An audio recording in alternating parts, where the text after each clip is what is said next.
नमस्कार शेतकरी बांधवांनो. ॲग्रिकल्चरल डेव्हलपमेंट ट्रस्ट संचलित कृषी विज्ञान केंद्र बारामती यांच्या कृषिक ॲपच्या माध्यमातून आज आपण औषधी आणि सुगंधी वनस्पती लागवड तंत्रज्ञान, त्याचबरोबर त्याचं प्रोसेसिंग, काढणी पश्चात तंत्रज्ञान, मार्केटिंग आणि औषधी आणि सुगंधी वनस्पतीसाठी गव्हर्नमेंटच्या काही स्कीम आहेत का?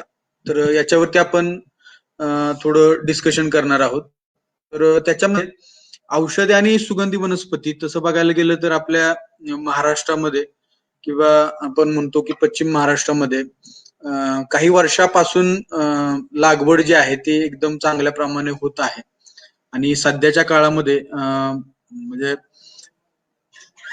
कोरोना या अ, कोरोनाच्या काळामध्ये ज्यावेळेस आयुर्वेदिक उपचारांमध्ये औषधी औषधांमध्ये ज्यावेळेस औषधी वनस्पतींचा वापर अ, होऊ लागला किंवा कोरोना सारख्या महामारीमध्ये आयुर्वेदाच्या माध्यमातून कोरोना सारख्या महामारीला कंट्रोल होऊ शकतो. तर त्याच्यानंतर शेतांमध्ये औषधी वनस्पतींच्या बाबतीत एक जिज्ञासा जागी झाली की आपण त्याची शेती करू शकतो. तर कशा पद्धतीनं करता येऊ शकते. तर या बाबतीत शेतकऱ्यांना थोडी माहिती नाहीये कारण ही तसं बघायला गेलं तर नवीन पिकं आहेत. आणि या पिकांच्या लागवडी बाबतीत तसं बघायला तर एवढं जे नॉलेज आहे ते शेतकऱ्यांपर्यंत पोहोचलेलं नाहीये. तर आपला कृषी विज्ञान केंद्र बारामतीच्या माध्यमातून हाच प्रयत्न आहे की शेतकऱ्यांना त्या औषधी आणि सुगंधी वनस्पतींच्या लागवडीबद्दल माहिती व्हावी.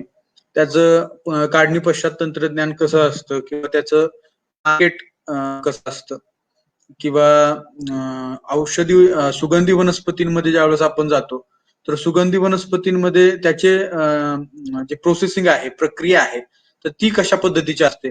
तर हे सांगण्याचा आपण प्रयत्न करणार आहोत. तर एक इन जनरल आपण याच्यावरती जर का चर्चा करायची झाली तर औषधी आणि सुगंधी वनस्पतींची गरज यासाठी आहे सध्याला कारण आपण पारंपरिक पीक पद्धती आणि पारंपरिक पिकांमधून आपण की म्हणावा असा जो नफा आहे तो शेतकऱ्यांना मिळताना दिसत नाही. त्याचबरोबर पारंपरिक पिकांवरती जे रोग आहेत किंवा ज्या किडी आहेत त्यांचं प्रमाण खूप मोठ्या प्रमाणात वाढलेलं आहे आणि त्यावरती जो होणारा खर्च आहे तो सुद्धा भरमसाठ आहे. तसं बघायला गेलं तर औषधे आणि सुगंधी वनस्पतींमध्ये रोगांचा आणि किडींचा जो प्रादुर्भाव आहे तो खूप कमी प्रमाणात बघायला भेटतो किंवा नगण्य असा आहे आणि त्यामुळे औषधे आणि सुगंधी वनस्पतीची जी लागवड आहे ती थोडी फायद्याची ठरते पारंपरिक पिकांपेक्षा. दुसरी गोष्ट अशी की औषधी वनस्पतींच्या बाबतीत बोलायचं झालं तर औषधी वनस्पती ह्या तशा बघायला गेलं तर ह्या जंगली प्रकारामधल्याच मोडतात, जंगली प्रकारामध्ये येतात आणि त्यामुळे त्यांना जी खताची मात्रा आहे किंवा खताची जी गरज आहे किंवा पाण्याची जी गरज आहे ते सुद्धा कमी प्रमाणात राहते किंवा कमी पाण्यावरती सुद्धा ही पिकं जी आहेत ती चांगल्या प्रमाणात परफॉर्म करू शकतात, चांगल्या पद्धतीने येऊ शकतात. तर जे जिरायत भागातले शेतकरी आहेत किंवा ज्याला आपण बागायत भागातले पण शेतकरी आहेत यांना एक पारंपरिक शेतीला उत्तम पर्याय म्हणून औषधी आणि सुगंधी वनस्पती शेतीकडे शेतकरी बघू शकतात. त्याचबरोबर एक पिकांमध्ये फेरपालट म्हणून पण तुम्ही औषधी आणि सुगंधी वनस्पतींच्या शेतीकडे जे आहे तर ते आपण निवडू शकता त्या शेतीला. तर या माध्यमातून आपल्या महाराष्ट्रामध्ये किंवा महाराष्ट्राच्या वातावरणामध्ये कोणकोणत्या औषधी आणि सुगंधी वनस्पतींची व्यावसायिक शेती केली जाऊ शकते आणि त्यातून चांगल्या प्रकारचा जो नफा आहे तो कोणकोणत्या पिकांमधून मिळू शकतो. तर ते आपण प्रेझेंटेशनच्या माध्यमातून बघणार आहोत. तर आपण प्रेझेंटेशन सुरू करूयात.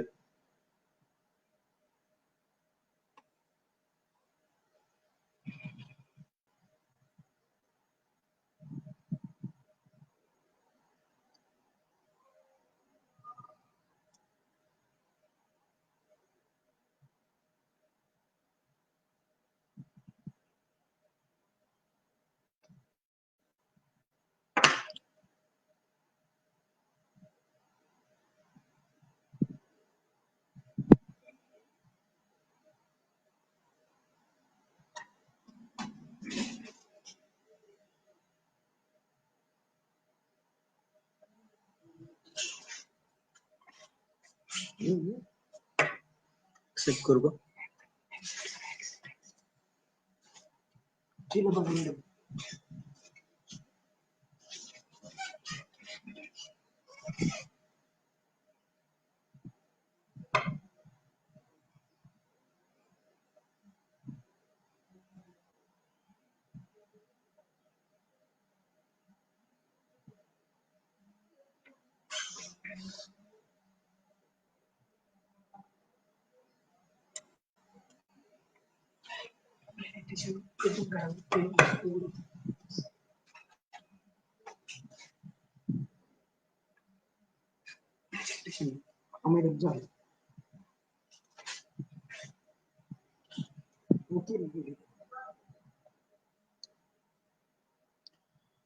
तर औषधी वनस्पतींच्या बाबतीत आपण पहिल्यांदा बघूयात. तर त्याच्यामध्ये जागतिक बाजारपेठेमध्ये जे औषधी वनस्पतींची जी डिमांड आहे किंवा औषधी वनस्पतींची जी मागणी आहे ती खूप मोठ्या प्रमाणात आहे. कारण आपण बघत आहोत की सध्याला आयुर्वेदिक औषधांमध्ये किंवा युनानीमध्ये किंवा सिद्धामध्ये खूप मोठ्या प्रमाणात जे लोक आहेत ते उपचार घेतात आणि त्याचं प्रमाण जास्त वाढल्यामुळे या औषधी वनस्पतींची जी मागणी आहे ती सुद्धा वाढलेली आहे. दुसरी गोष्ट की लोकांमध्ये जो अवेअरनेस औषधी वनस्पतींच्या बाबतीत गेलेला आहे की ह्यात तसं बघायला गेला तर जे केमिकल औषधं आहेत त्यांचा जो होणारा आपल्या आरोग्यावरती दुष्परिणाम आहे तर त्या गोष्टीला टाळण्यासाठी सुद्धा लोक जे आहेत ते आयुर्वेदिक उपचार किंवा सिद्धा म्हणा किंवा युनानीमध्ये म्हणा इंटरेस्ट दाखवू लागलेले आहेत आणि त्यामुळे जी मार्केट मधली जी डिमांड आहे ती पर्यायीनं वाढलेली आहे औषधी वनस्पती आणि डिमांड वाढलेली आहे. त्यामुळे काही वेळेस असं होतं की आपल्या भारतामध्ये काही औषधी वनस्पती ज्या आहेत किंवा सुगंधी वनस्पतींची जी तेलं आहेत ती सुद्धा आपल्याला इम्पोर्ट करावी लागत आहेत. कारण आपल्या इथं मागणी खूप आहे आणि मग जर का आपल्या इथं मागणी खूप मोठ्या प्रमाणात आहे आणि त्याला बाजारभाव पण चांगला आहे म्हणजे शेतकऱ्यांना चांगल्या प्रमाणात त्यातून पैसे सुद्धा मिळते आहेत. तर मग शेतकऱ्यांनी औषधी आणि सुगंधी वनस्पतींची शेती का करू नये. आणि दुसरी गोष्ट अशी शेतकऱ्यांच्या दृष्टिकोनातून जर का त्याच्यामध्ये पारंपरिक पिकांना जर का तुम्हाला एक चांगला पर्याय औषधी आणि सुगंधी वनस्पतींच्या पिकांच्या माध्यमातून देता येत असेल तर तुम्ही नक्कीच या पिकांची लागवड तुम्ही तुमच्या शेतामध्ये करू शकता. आणि बरेचसे असे शेतकरी आहेत की एक नवीन वाट जे आहे ते शेतीमध्ये चोखंदळायची बघतात आणि नवीन पिकांचा त्यांना खूप कल असतो की नवीन पिकं आपल्या शेतामध्ये लावून बघावीत त्याच्यामधून काही चांगले पैसे मिळत आहेत का. तर त्याच्यासाठी ज्या ह्या औषधी आणि सुगंधी वनस्पती आहेत त्या एकदम चांगल्या फायद्याच्या ठरू शकतात. तर त्याच्यामध्ये आपण बघत असताल स्क्रीनवरती की जसं की इंटरनॅशनल मार्केट जे आहे त्या औषधी वनस्पतींचं जवळजवळ $7 बिलियन वरती आहे आणि याची जी ग्रोथ आहे वर्षाकाठी ती जवळजवळ 7 ते 30% पर्यंत प्रत्येक वर्षी तुम्हाला होताना बघायला भेटते आहे. म्हणजे जी मार्केट आहे ते खूप मोठ्या प्रमाणात तुम्हाला या औषधी आणि सुगंधी वनस्पतींचं जे आहे ते जागतिक लेवलवरती तुम्हाला उपलब्ध आहे. आणि त्याच्यामध्ये जर का भारताचा वाटा जर का बघताल तुम्ही औषधी आणि सुगंधी वनस्पतींच्या प्रोडक्शन मध्ये तर तो फक्त 0.3% आहे. आणि त्याच दुसऱ्या बाजूला जर का विचार केला तर चायनाचा तर चायनाचा 3% वाटा जो आहे तो जागतिक उत्पादनामध्ये आणि एक्सपोर्ट मध्ये तुम्हाला बघायला भेटतो. तर आपला तसा बघायला गेलं तर खूप टक्का कमी आहे आणि आपली डिमांड जी आहे ती खूप मोठ्या प्रमाणात आहे. त्यामुळे आपल्याला खूप मोठा स्कोप आहे या औषधी आणि सुगंधी वनस्पतींच्या लागवडीमध्ये आणि त्यातून तुम्हाला जो पैसे आहेत ते सुद्धा चांगल्या प्रमाणात मिळू शकतात. आता समोर जर का तुम्ही बघत असाल तर अरोमॅटिक प्लांटचं सुगंधी वनस्पतींचं जे भारतामधला जो वापर आहे तो आहे 200 टन प्रतिवर्षाचा. आणि जर का आपलं प्रोडक्शन बघितलं तर ते फक्त 60 टनाचं आहे प्रत्येक वर्षाला. तर तुम्ही ह्यातून एक अंदाजा लावू शकता की जवळजवळ 140 टन आपण बाहेरच्या देशांमधून आपल्या भारतामध्ये या अरोमॅटिक जे तेल आहेत किंवा ज्याला आपण म्हणतो ओलिओ रेझिन्स आहेत, ते आपण दरवर्षी बाहेरच्या देशांमधून आपण आपल्या भारतामध्ये इम्पोर्ट करत आहोत. ठीक आहे. आता पुढे जाऊन आपण याच्यावरती चर्चा करणार आहोत की याचं मार्केट म्हणा किंवा याच्यावरती प्रक्रिया कशी करू, हे आपण प्रेझेंटेशनच्या एंडला आपण बघणारच आहोत. पण या प्रेझेंटेशन मधून किंवा या स्लाइड मधून तुम्हाला हे कळेल की आपल्या भारतामध्ये अरोमॅटिक प्लांटला किंवा औषधी वनस्पतींना, सुगंधी वनस्पतींना किती मोठ्या प्रमाणात स्कोप आहे, किती मोठ्या प्रमाणात मागणी आहे.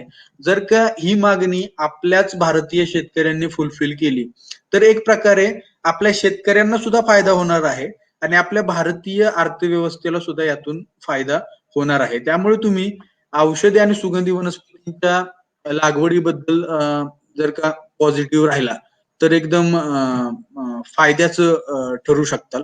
तर समोरच्या स्लाइड मध्ये तुम्ही बघताल की ज्या औषधी आणि सुगंधी वनस्पती आहेत तर त्याच्यामध्ये ज्या औषधी वनस्पती आहेत तर तशा बघायला गेलं तर टोटल जवळजवळ 1800 प्लांट जे आहेत ते भारतीय आयुर्वेदामध्ये वापरले जातात. म्हणजे बाहेर भारतीय जे आयुर्वेदिक पद्धती आहेत त्याच्यामध्ये 1800 जे मेडिसिनल प्लांट आहेत तर ते वापरले जातात. आणि त्याच्यामध्ये सुद्धा आयुर्वेदा जे आहे तर त्याच्यामध्ये 1587 आहे, सिद्धा जे आहे ते 1128 किंवा युनानी आहे ते 503 किंवा रिक्पा असेल, होमिओपॅथी असेल किंवा वेस्टर्न ज्या मेडिसिन बनतात तर त्याच्यामध्ये जवळजवळ 100च्या वरती ह्या औषधी वनस्पतींचा जो आहे तो वापर केला जातो. मग त्या वेगवेगळ्या प्रकारच्या असतील, त्या काही जंगलामध्ये सुद्धा तुम्हाला बघायला भेटत असतील किंवा कमर्शियल त्याचं कल्टिवेशन पण होत असेल. तर याचा अर्थ असाच आहे की तुम्हाला स्कोप खूप आहे औषधी आणि सुगंधी वनस्पतींमध्ये, स्कोप खूप आहे. तोच तुम्ही कॅच करायचा आहे तुमच्या लागवडीच्या माध्यमातून. आता तसं बघायला गेलं तर औषधी वनस्पतींच्या बाबतीत आतापर्यंत म्हणजे एक 10 ते 15 वर्षापूर्वीपर्यंत तुम्ही असं धरून चाला की ह्या ज्या औषधी आणि औषधी वनस्पती आहेत स्पेसिफिकली ह्या बऱ्यापैकी जंगलातून गोळा केल्या जायच्या.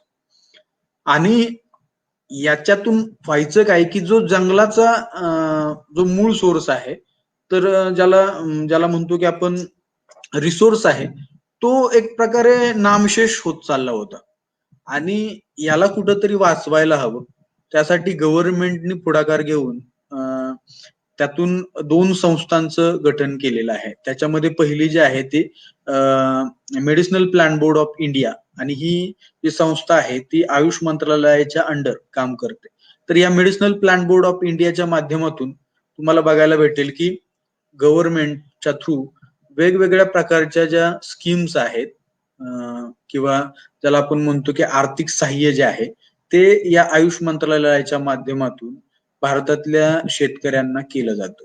त्याचबरोबर central institute of medicinal and aromatic plant जे लखनौला इन्स्टिट्यूट आहे जे CSIRच्या अंडर काम करतं. तर या इन्स्टिट्यूटच्या माध्यमातून औषधी वनस्पतींमध्ये आणि सुगंधी वनस्पतींमध्ये संशोधन केलं जातं. त्याचबरोबर शेतकऱ्यांना नवीन तंत्रज्ञानाची ओळख जी आहे ती या 2 इन्स्टिट्यूटच्या माध्यमातून करून दिली जाते. तर जंगलातून होणारा जो ऱ्हास आहे या पेशींचा ज्या औषधी वनस्पती आहेत यांचा थांबावा आणि याचं शेतकऱ्यांनी कल्टिवेशन जास्त करावं कारण याला स्कोप आहे आणि त्यातून शेतकऱ्यांना सुद्धा फायदा भेटेल आणि जी जंगलांचा होणारा ऱ्हास आहे तो सुद्धा वाचला जाईल. तर त्याच्यासाठी गव्हर्नमेंटने सुद्धा आता पुढाकार घेतलेला आहे आणि त्यातून बऱ्याच स्कीम ज्या आहेत त्या आपण पुढे जाऊन सुद्धा डिस्कस करणार आहोत. तर त्या गव्हर्नमेंट राबवत आहे. तर आपण बघताल समोरच्या स्क्रीनमध्ये कोरपड जे आहे तर त्या कोरपडीची शेती जी आहे ती शेतकरी जे आहे ते करू शकतात. आता याच्यामध्ये काही 5 ते 6 वर्षापूर्वीपासून शेतकऱ्यांना कोरपडीमध्ये खूप तसं बघायला गेलं तर वाईट अनुभव आलेले आहेत. कारण एक 5 ते 7 वर्षापूर्वी कोरपडीचं मार्केटमध्ये तसं बघायला गेले तर खूप ट्रेंड होता. खूप जास्त शेतकरी जे आहेत ते कोरपडीची लागवड करत होते. कारण कोरपडीची जी मातीची किंवा पाण्याची जी रिक्वायरमेंट आहे तर ती खूप कमी आहे, किंवा माती जी आहे ती त्याला कोणत्याही प्रकारची माती जी आहे ती चालते. त्यामुळे बऱ्यापैकी शेतकरी जे आहेत ते या कोरफडीची लागवड त्यांच्या पडीक जमिनींमध्ये किंवा जी शारपट झालेली जमीन आहे तर त्या अशा जमिनीमध्ये लागवड करत होते. आणि कॉन्ट्रॅक्ट फार्मिंग या गोष्टीचं खूप मोठ्या प्रमाणात त्यावेळेस पेव माजलं होतं. ते आता सुद्धा आहे, पण त्यावेळेस शेतकऱ्यांना एक प्रकारे फसवलं गेलं खूप मोठ्या प्रमाणात. पण कोरपडीच्या बाबतीत जर का बोलायचं झालं तर कोरपड तुम्ही जर का प्लांटिंग करायचा विचार करत असताल तर तुम्हाला आधी एक चांगल्या प्रकारचा सोर्स जो आहे, मार्केटिंगचा सोर्स आहे, तो तुम्हाला शोधावा लागेल. किंवा जर का तुम्ही त्याचा पल्प काढून जर का त्याची विक्री केली, कारण कोरपडीचा जो वापर आहे तो खूप जास्त प्रमाणात औषधांमध्ये किंवा सौंदर्य प्रसाधनांमध्ये केला जातो. तर जर का तुम्हाला कोरपडीची शेती करायची असेल तर तुम्ही आधी मार्केट शोधलं पाहिजे. मार्केट शोधण्यासाठी तुम्ही ज्या त्या कंपन्या आहेत ज्या कोरपडीमध्ये वेगवेगळी उत्पादनं तयार करतात कोरपडीपासून, त्या कंपनींना जर का तुम्ही संपर्क साधला आणि त्या कंपन्यांना जर का तुम्ही त्यांच्या जे त्यांचे ठरलेले स्टँडर्ड आहेत त्यांच्या स्टँडर्ड नुसार जर का तुम्हाला त्याचा पल्प प्रोव्हाइड करता आला तर त्या जर का बाजूने तुम्ही विचार केला तर ते तुम्हाला थोडं फायद्याचं ठरेल. कारण कोरपडीचा सगळ्यात मोठा इश्यू काय राहतो काढणी पश्चात तंत्रज्ञानामध्ये, कोरपड काढल्यानंतर तुम्हाला 32 तासामध्ये तुम्हाला त्याचा पल्प काढावा लागतो. म्हणजे 32 तासाच्या आतमध्ये तुम्हाला पल्प काढणं गरजेचं असतं. मग कसं होतं की जर का तुम्ही कोरपड जसं की फॉर एन एक्झाम्पल तुम्ही कोरपड सांगलीच्या जिल्ह्यामध्ये लावली आहे, सांगली जिल्ह्यामध्ये लावली आहे, आणि त्या कोरपडीचा जर का प्रोसेसिंग प्लांट पुण्यासारख्या ठिकाणी असेल किंवा औरंगाबाद सारख्या ठिकाणी असेल किंवा नाशिक सारख्या ठिकाणी असेल तर त्या कोरपडीची वाहतूक तुम्हाला तिथून काढून तुम्हाला तुमच्या जो प्रोसेसिंग प्लांट आहे तिथपर्यंत न्यावी लागते. आणि त्या प्रोसेसिंग प्लांटमध्ये वेळेवरती जर का त्या कोरपडीची प्रोसेसिंग झाली, त्याचा पल्प काढला, तर ते शेतकऱ्याच्या फायद्याचं ठरतं. कारण त्याच्यामध्ये परत उत्पन्नामध्ये घट येते आणि त्या पल्पची जी क्वालिटी आहे ती सुद्धा खराब होते.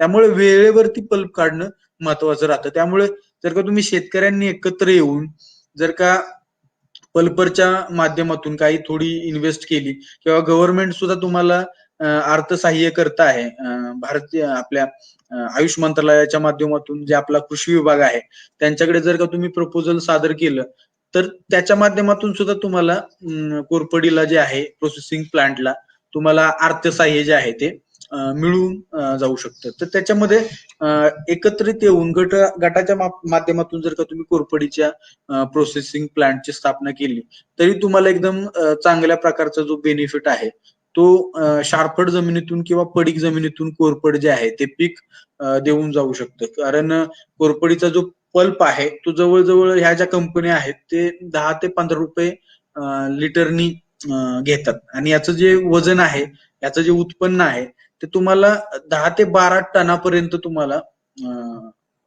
उत्पन्न आहे फ्रेश वेट बेसिस वरती ज्या काढलेली कोरपड असते तर त्यातून मिळू शकतं. आणि याची जी प्लांटिंग आहे ते तुम्ही त्याच्या ज्याला म्हणतो की आपण कटिंग्स असतात, रायझोम म्हणजे त्याच्या ज्या मुळ्या असतात त्या मुळ्यांच्याच कटिंग जर का तुम्ही लावल्या तरी ही कोरपड जी आहे ती सहजासहजी तुमची उगवून येते. आता याच्यामध्ये पण काय आहे की कोरपडीमध्ये 2-3 प्रकार आहेत. तर त्याच्यामध्ये जे बार्बेंडिस डेन्सिस नावाची जी स्पेसीज आहे, जिचा जो गाभा आहे, जिचा जो पल्प आहे तिचं प्रमाण जास्त आहे. आणि दुसरी गोष्ट त्याच्यामध्ये औषधी गुणधर्म जो आहे, जसं की कोरपडीच्या पानांमध्ये अलोईन नावाचं किंवा बार्बोलिन नावाचं जे ऑइल असतं तर त्याच्यामुळे औषधी गुणधर्म तुम्हाला बघायला भेटतो.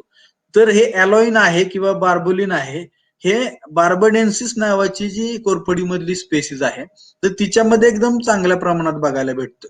त्यामुळे तुम्ही लावताना सुद्धा कोरपड ही कोणत्या स्पेसीची किंवा कोणत्या वाहनातली लावताय हे तुम्हाला माहित असलं पाहिजे. किंवा जिकडून तुम्ही रोपं घेताय त्यांच्याकडून तुम्हाला ह्या गोष्टी क्लिअर झाल्या पाहिजेत की तुम्हाला जी कोरपड दिली जाते आहे तर ती कोणत्या स्पेसीची दिली जाते किंवा कोणत्या वाहनाची दिली जाते आहे. तर याच्यामध्ये फर्टिलायझर म्हणा किंवा फार्म यार्ड मॅन्युअर म्हणा, शेणखत म्हणा, तसं बघायला गेलं तर खूप नगण्य प्रमाणात वापरलं जातं किंवा नाही वापरलं तरी जातं. पण जो रिकमेंडेड डोस आहे फर्टिलायझरचा आणि शेणखताचा, तर त्याच्यामध्ये शेणखत जे आहे ते तुम्ही हेक्टरी म्हणजे 2.5 एकराला 15 टनाच्या आसपास घालायचं आहे.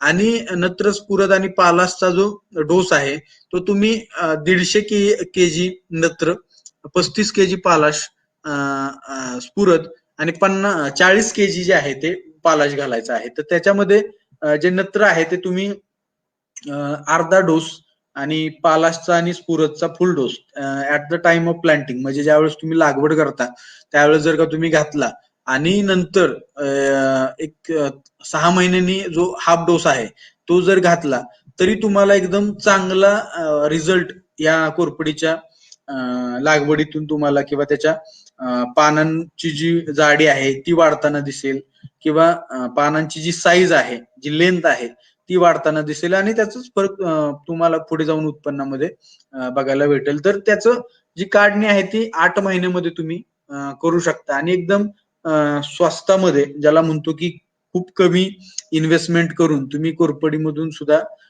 चांगले पैसे कमवू शकता. फक्त त्याला तुमचा स्वतःचा जर का प्रोसेसिंग प्लांट असेल तर त्या प्रोसेसिंग प्लांटच्या माध्यमातून जर का तुम्हाला पल्पचं प्रोडक्शन घेता आलं आणि काही कंपनीबरोबर जर का तुम्हाला टाईप करता आलं, त्यांना पल्पचं प्रोडक्ट सप्लाय करता आला, तर ते तुम्हाला खूप फायद्याचं ठरेल. कारण तुम्हाला एक उदाहरण द्यायचं झालं तर जसं की किसान जी कंपनी आहे जी जॅम बनवते किंवा केचप बनवते किंवा टोमॅटोचा सॉस बनवते, तर तुमच्या माहितीसाठी सांगतो, ह्या ज्या मोठमोठ्या कंपन्या असतात किंवा आयटीसी म्हणा किंवा तुमची मॅप्रो म्हणा, अशा काही ज्या कंपन्या आहेत ज्या प्रोसेसिंग मध्ये खूप वर्षापासून कार्यरत आहेत, तर ह्या कंपन्या स्वतः, म्हणजे जसं की टोमॅटोचा सॉस बनवायचा आहे किंवा पल्प बनवायचा आहे, तर या कंपन्या स्वतः टोमॅटोचा सॉस किंवा पल्प बनवायच्या नादामध्ये पडत नाहीत.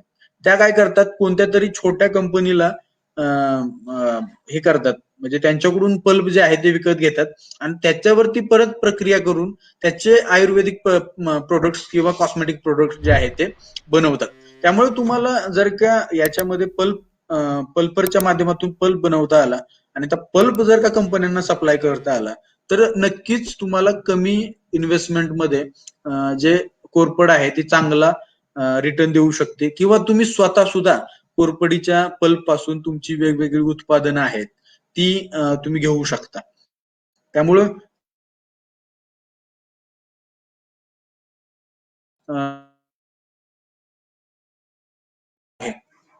तर या कालमेघला आपल्या साऊथ भारतामध्ये, दक्षिण भारतामध्ये उष्णकटिबंधीय प्रदेशामधला चिरायता म्हटलं जातं. म्हणजे हे जे कालमेघ आहे ते खूप कडू असतं आणि ह्याचा जो कडूपणा आहे तो अँट्रोप्रोफलाइड नावाचं जे केमिकल कन्स्टिट्युएंट आहे त्याच्यामुळे त्याच्यामध्ये जो कडूपणा आहे तो येतो. हा कडूपणा त्याच्या पानांमध्ये किंवा त्याच्या फांद्यांमध्ये, त्याच्या मुळांमध्ये, पूर्ण झाडामध्ये हा कडूपणा असतो आणि याचा जो औषधी गुणधर्म आहे तो तुम्हाला डिसेंट्रीमध्ये किंवा कॉलरामध्ये जे डायबेटिक पेशंट आहेत त्यांच्या औषधामध्ये तुम्हाला खूप मोठ्या प्रमाणात वापरताना बघायला भेटेल. किंवा जो ताप आहे, जे आयुर्वेदिक औषधं असतात त्याच्या मध्ये जी तापाची जी औषधं आहेत, ताप उतरवण्यासाठीची जी औषधं आहेत, तर त्याच्यामध्ये ह्या कालमेघचा वापर जो आहे तो प्रामुख्याने केला जातो. किंवा जर का तुम्हाला कावीळ झाली असेल किंवा तुम्हाला मूळव्याधासारखा आजार असेल तर त्याच्या औषधांमध्ये, आयुर्वेदिक औषधांमध्ये तुम्हाला हा जो कालमेघ आहे त्या कालमेघ झाडाचा पानांचा वापर किंवा त्याच्या पूर्ण झाडाचा वापर तुम्हाला मोठ्या प्रमाणात होताना दिसेल. आणि हे जे झाड आहे ते आपल्या वातावरणामध्ये एकदम चांगल्या प्रमाणात परफॉर्म करतो, म्हणजे खूप चांगल्या प्रकारे येतं. आणि याच्या कापण्या असतात, म्हणजे जसं आपण घासाच्या कापण्या घेतो मेथी घासाच्या, तशाच कापण्या असतात. आणि ह्याची जी लागवड आहे ती जून जुलैच्या महिन्यामध्ये तुम्ही करू शकता. आणि याची लागवड बियापासून करतात. 400 ग्रामच्या आसपास तुम्हाला हेक्टरी म्हणजे 2.5 एकराला बियाणं लागतं. तर 30 बाय 30 म्हणजे एक फुटावरती तुम्ही याची लागवड करायची आहे.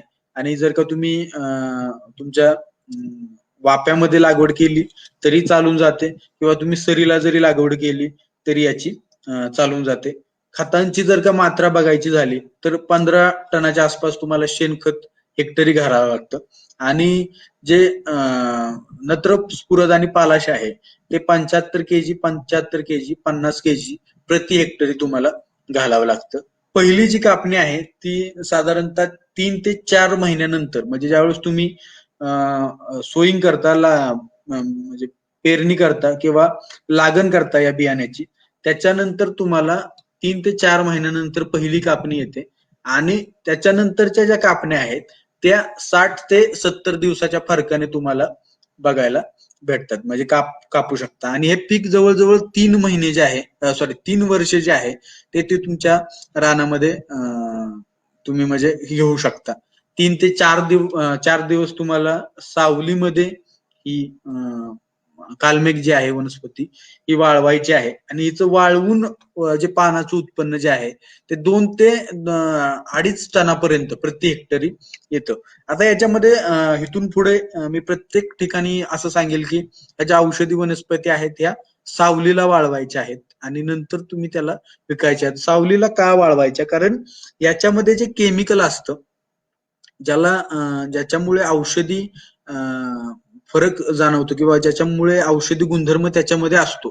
तर ह्या औषधी गुणधर्माचा जो म्हणजे उन्हाचा इम्पॅक्ट जो आहे तो या औषधी केमिकल असतं त्या केमिकल वरती पडतं. जसं की याच्यामध्ये जे औषध असतं ते व्हॉलाटाईल इन नेचर असतं. याच्यामधलं जे केमिकल असतं ते व्हॉलाटाईल इन नेचर असतं. म्हणजे जसं की आपलं पेट्रोल असतं हवेच्या संपर्कात आलं की ते उडून जातं. तसाच प्रकार या औषधी आणि सुगंधी वनस्पतींमध्ये सुद्धा असतो. त्यामुळे याची जी वाळवण आहे ती तुम्हाला सावलीला करावी लागते. कारण सावलीला जर का केलं तर याची क्वालिटी एकदम चांगली मेंटेन राहते आणि याच्यामध्ये असणारे जे औषधी गुणधर्माचे जे केमिकल्स आहेत ते सुद्धा त्याच्यामध्ये व्यवस्थित राहतात म्हणजे फुल मात्रेमध्ये. जर का तुम्ही उन्हाला वाळवलं तर ते उन्हाला वाळवल्यानंतर तुम्ही त्याच्यातले जे केमिकल्स आहेत ते उडलेले बघायला भेटतील. तुम्हाला जर का साधा प्रयोग करायचा झाला तर तुम्ही गवती चहा जो आहे तो गवती चहा तुम्ही उन्हाला वाळवा किंवा सावलीला वाळवा दोन्ही ठिकाणी वाळवा आणि त्याच्यामधला फरक बघा. तुम्हाला सावलीला वाळवलेला गवती चहाचा जो सुगंध आहे तो येताना दिसेल पण उन्हाला वाळवलेल्या गवती चहाचा सुगंध तुम्हाला येताना दिसणार नाही. तर तसाच प्रकार या कालमेघमध्ये आहे किंवा इतर औषधी आणि सुगंधी वनस्पतींमध्ये सुद्धा बघायला भेटतो आणि या कालमेघची जी किंमत आहे प्रति केजी 15 ते 20 रुपये किलोनी तुम्ही हा कालमेघ जो आहे तो मार्केटमध्ये विकू शकता. त्याच्यानंतर पुढचा जो औषधी वनस्पती आहे ती शतावरी आहे. शतावरीचं सध्या बघायला गेलं तर मार्केटमध्ये खूप मोठ्या प्रमाणात डिमांड आहे आणि शेतकरी सुद्धा जे आहेत ते खूप मोठ्या प्रमाणात याची लागवड करताना सुद्धा दिसत आहेत. काही शेतकरी जे फेसबुक वरती मे बी लाईव्ह असतील त्यांचा असा अनुभव असेल की ते फसवले पण खूप मोठ्या प्रमाणात गेलेले आहेत. तर त्याला आपण पर्याय पण सांगूयात जर का तशी काही शेतकऱ्यांची अडचण असेल किंवा आपण ज्यावेळेस प्रेझेंटेशन संपेल त्यावेळेस पण आपण डिस्कस करूयात कमेंट सेक्शन मध्ये. तर ह्या शतावरीची लागवड जी आहे ती आपल्या भागामध्ये एकदम चांगल्या प्रकारची होते आणि हिची मागणी जी आहे ती खूप मोठ्या प्रमाणात आहे. आता कोरोनाच्या काळामध्ये तुम्ही बघितलं असेल की शतावरीला खूप मोठ्या प्रमाणात मागणी होते म्हणजे खूप मार्केट ज्याला आपण म्हणतो भाव जो आहे तो या शतावरीनं खाल्लेला आहे आणि या शतावरीचा जो वापर आहे तो तसं बघायला गेलं तर बऱ्याच औषधांमध्ये होतो पण प्रायमरीली जो याचा फरक आहे तो शतावरीचा तर तो टॉनिक म्हणून औषधांमध्ये केला जातो किंवा जे संधिवात असतो किंवा जे तुमचे जॉईंट पेन्स असतात त्याच्यामध्ये जी औषधं बनतात तर त्याच्यामध्ये शतावरीचा वापर आवर्जून केला जातो किंवा जी तुमच्या नर्वस डिसऑर्डर्स आहेत तर त्याच्यामध्ये तुमच्या शतावरी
सॉरी, काही कारणाने संपर्क आपला तुटला होता.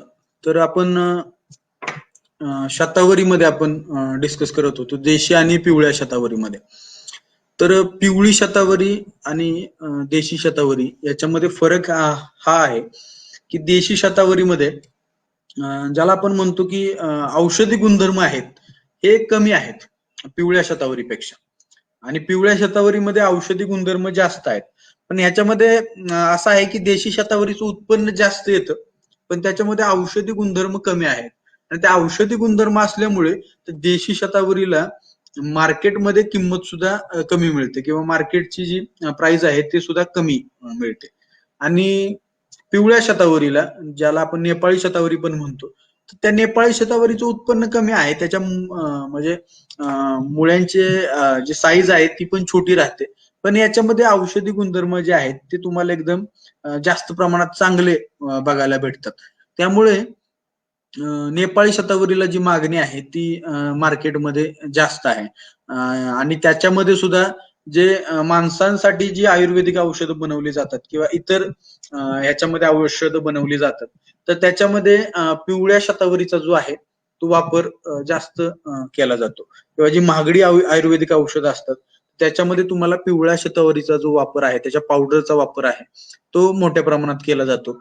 आणि पांढऱ्या शतावरीचा सुद्धा वापर केला जातो, पण त्याच्यामधून म्हणावं तसा जो रिझल्ट आहे, जो गुण आहे तो येत नाही. आणि देशी शतावरीच्या पावडरचा तुम्हाला जनावरांचे ज्या गोळीपेंड आहे दूध वाढवण्यासाठी, तर त्याच्यामध्ये सुद्धा तुम्हाला पांढऱ्या शतावरीच्या मुळ्यांचा वापर जो आहे तो करताना कंपनीज बघायला भेटतील. कारण हे आयुर्वेदिक आहे आणि याचा गायांवरती सुद्धा एकदम चांगल्या प्रकारचा रिझल्ट जो आहे तो तुम्हाला बघायला भेटतो. तर याची जी लागवड आहे, शतावरीची लागवड, ती तुम्ही जून जुलै महिन्याच्या आसपास करू शकता. हे जे पीक आहे ते टोटल 18 महिन्याचं पीक आहे. 18 महिन्यामध्ये तुम्ही याची काढणी करू शकता.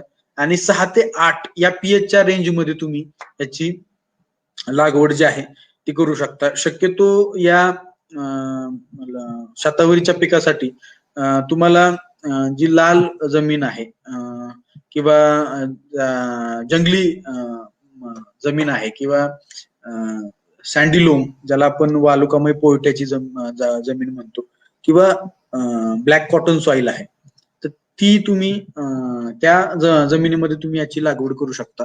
शक्यतो चोपन जमीन शतावरीच्या लागवडीसाठी टाळावी, कारण याचा जो मेन पार्ट आहे शतावरीचा ते असतात मुळ्या, आणि त्या मुळ्यांची जी वाढ आहे ती चोपन जमिनीमध्ये म्हणाव तशी होत नाही. म्हणजे चोपन जमिनीमध्ये शतावरी हे पीक येतं, पण ज्याला म्हणतो ना की चांगल्या प्रकारची वाढ जी आहे ती ह्या चोपन जमिनीमध्ये तुम्हाला बघायला भेटत नाही. त्या मुळांची जी वाढ आहे ती चांगली होताना दिसत नाही.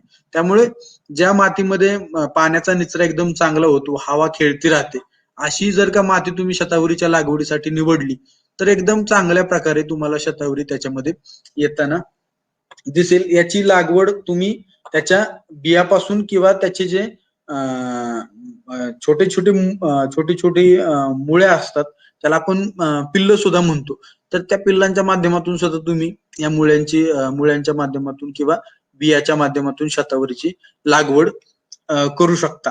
तर त्याच्यामध्ये 2 फुटावरती जर का तुम्ही शतावरीची लागवड केली, गादी वाप्यावरती किंवा सरीवरती, म्हणजे सरीच्या मध्ये जर का तुम्ही लागवड केली आणि त्याच्यात जर का तुम्ही ड्रीप इरिगेशन तुमच्याकडे फॅसिलिटी उपलब्ध असेल, तर त्याला आपण म्हणू की सोन्यावरून पिवळं. कारण जर का तुम्हाला पुढे जाऊन औषधं वगैरे सोडायची झालीच तर तुम्ही या ड्रीप इरिगेशनचा वापर जो आहे तो करू शकता.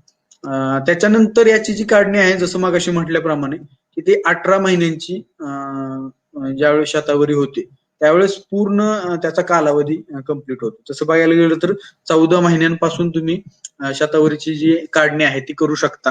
कारण त्याच्यामध्ये उत्पन्नामध्ये तुम्हाला फरक जाणवेल, पण 14 महिन्यांपासून तुम्ही त्याची काढणी करू शकता. आणि मगाशी जसं म्हटल्याप्रमाणे तुम्हाला याच्यामध्ये पांढऱ्या शतावरीला स्टेकिंग करावं लागतं, पिवळ्या शतावरीला सपोर्टची गरज लागत नाही, मंडपाची गरज लागत नाही, पिवळ्या शतावरीला लागत नाही, पांढरीला लागते. तर त्याच्यामध्ये जे उत्पन्न आहे ते जवळजवळ 12 ते 15 क्विंटल प्रति हेक्टरी जे आहे ते तुम्हाला 18 महिन्यामध्ये या शतावरीचं बघायला भेटेल.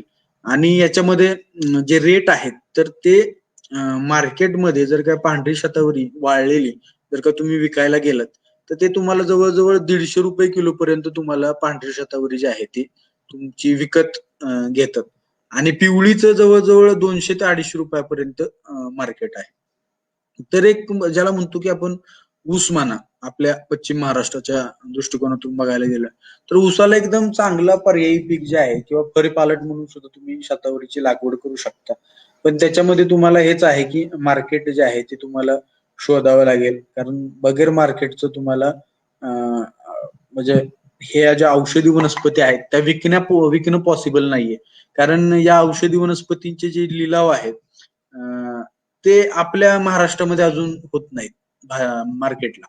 ते तुम्हाला मध्य प्रदेशमध्ये किंवा युपी मध्ये तुम्हाला होताना दिसतील किंवा युपी मध्ये जर का तुम्ही गेला तर अशा काही मंडई आहेत जिथं त्यांचे लिलाव होतात गव्हर्नमेंटच्या माध्यमातून आणि त्यांना जी मार्केटची प्राइस आहे ती सुद्धा जे आयुष मंत्रालयानं ठरवलेली आहे किंवा गव्हर्नमेंटने दिलेली आहे तर त्या गव्हर्नमेंटच्या प्राइस नुसारच त्याला प्राइस सुद्धा दिली जाते. जसं की आपल्या इथे कांदा म्हणा किंवा इतर भाजीपाला आपण मार्केटला घेऊन जातो. तसंच मध्य प्रदेशमध्ये मंदसौर किंवा मुनीच नावाच्या ज्या 2 मंडई आहेत तर तिथे तुम्हाला ह्या ज्या औषधी वनस्पतींचा जो लिलाव आहे तो होताना दिसेल किंवा खूप मोठं मार्केट जे आहे ते तुम्हाला तिथे मध्य प्रदेशमध्ये बघायला भेटेल. तर शतावरीमध्ये तुम्हाला एकदम चांगला नफा जो आहे तो वर्षाकाठी मिळू शकतो. जवळ-जवळ 3 ते 3.5 लाखापर्यंत तुम्हाला याच्यातून नफा जो आहे तो शतावरीच्या लागवडीतून मिळू शकतो. शतावरीच्या बाबतीत बरेच खूप तसं बघायला गेलं तर मार्केटमध्ये अफवा आहेत किंवा फसवणूक सुद्धा खूप झालेली आहे. काय-काय कंपन्या सांगतात की आम्ही कॉन्ट्रॅक्ट करू तुमच्याकडून तुमचा शतावरीचा जो माल आहे तो घेऊन जाऊ. पण काही गोष्टी ज्या आहेत ह्या शतावरीच्या बाबतीत कंपन्या शेतकऱ्यांना सांगत नाहीत. त्याच्यामध्ये पहिली गोष्ट अशी की शतावरीच्या लागवडीमध्ये तुम्हाला जास्त त्रास नाहीये. ठीक आहे. किंवा शतावरीवरती ना रोग येते ना कीड येते.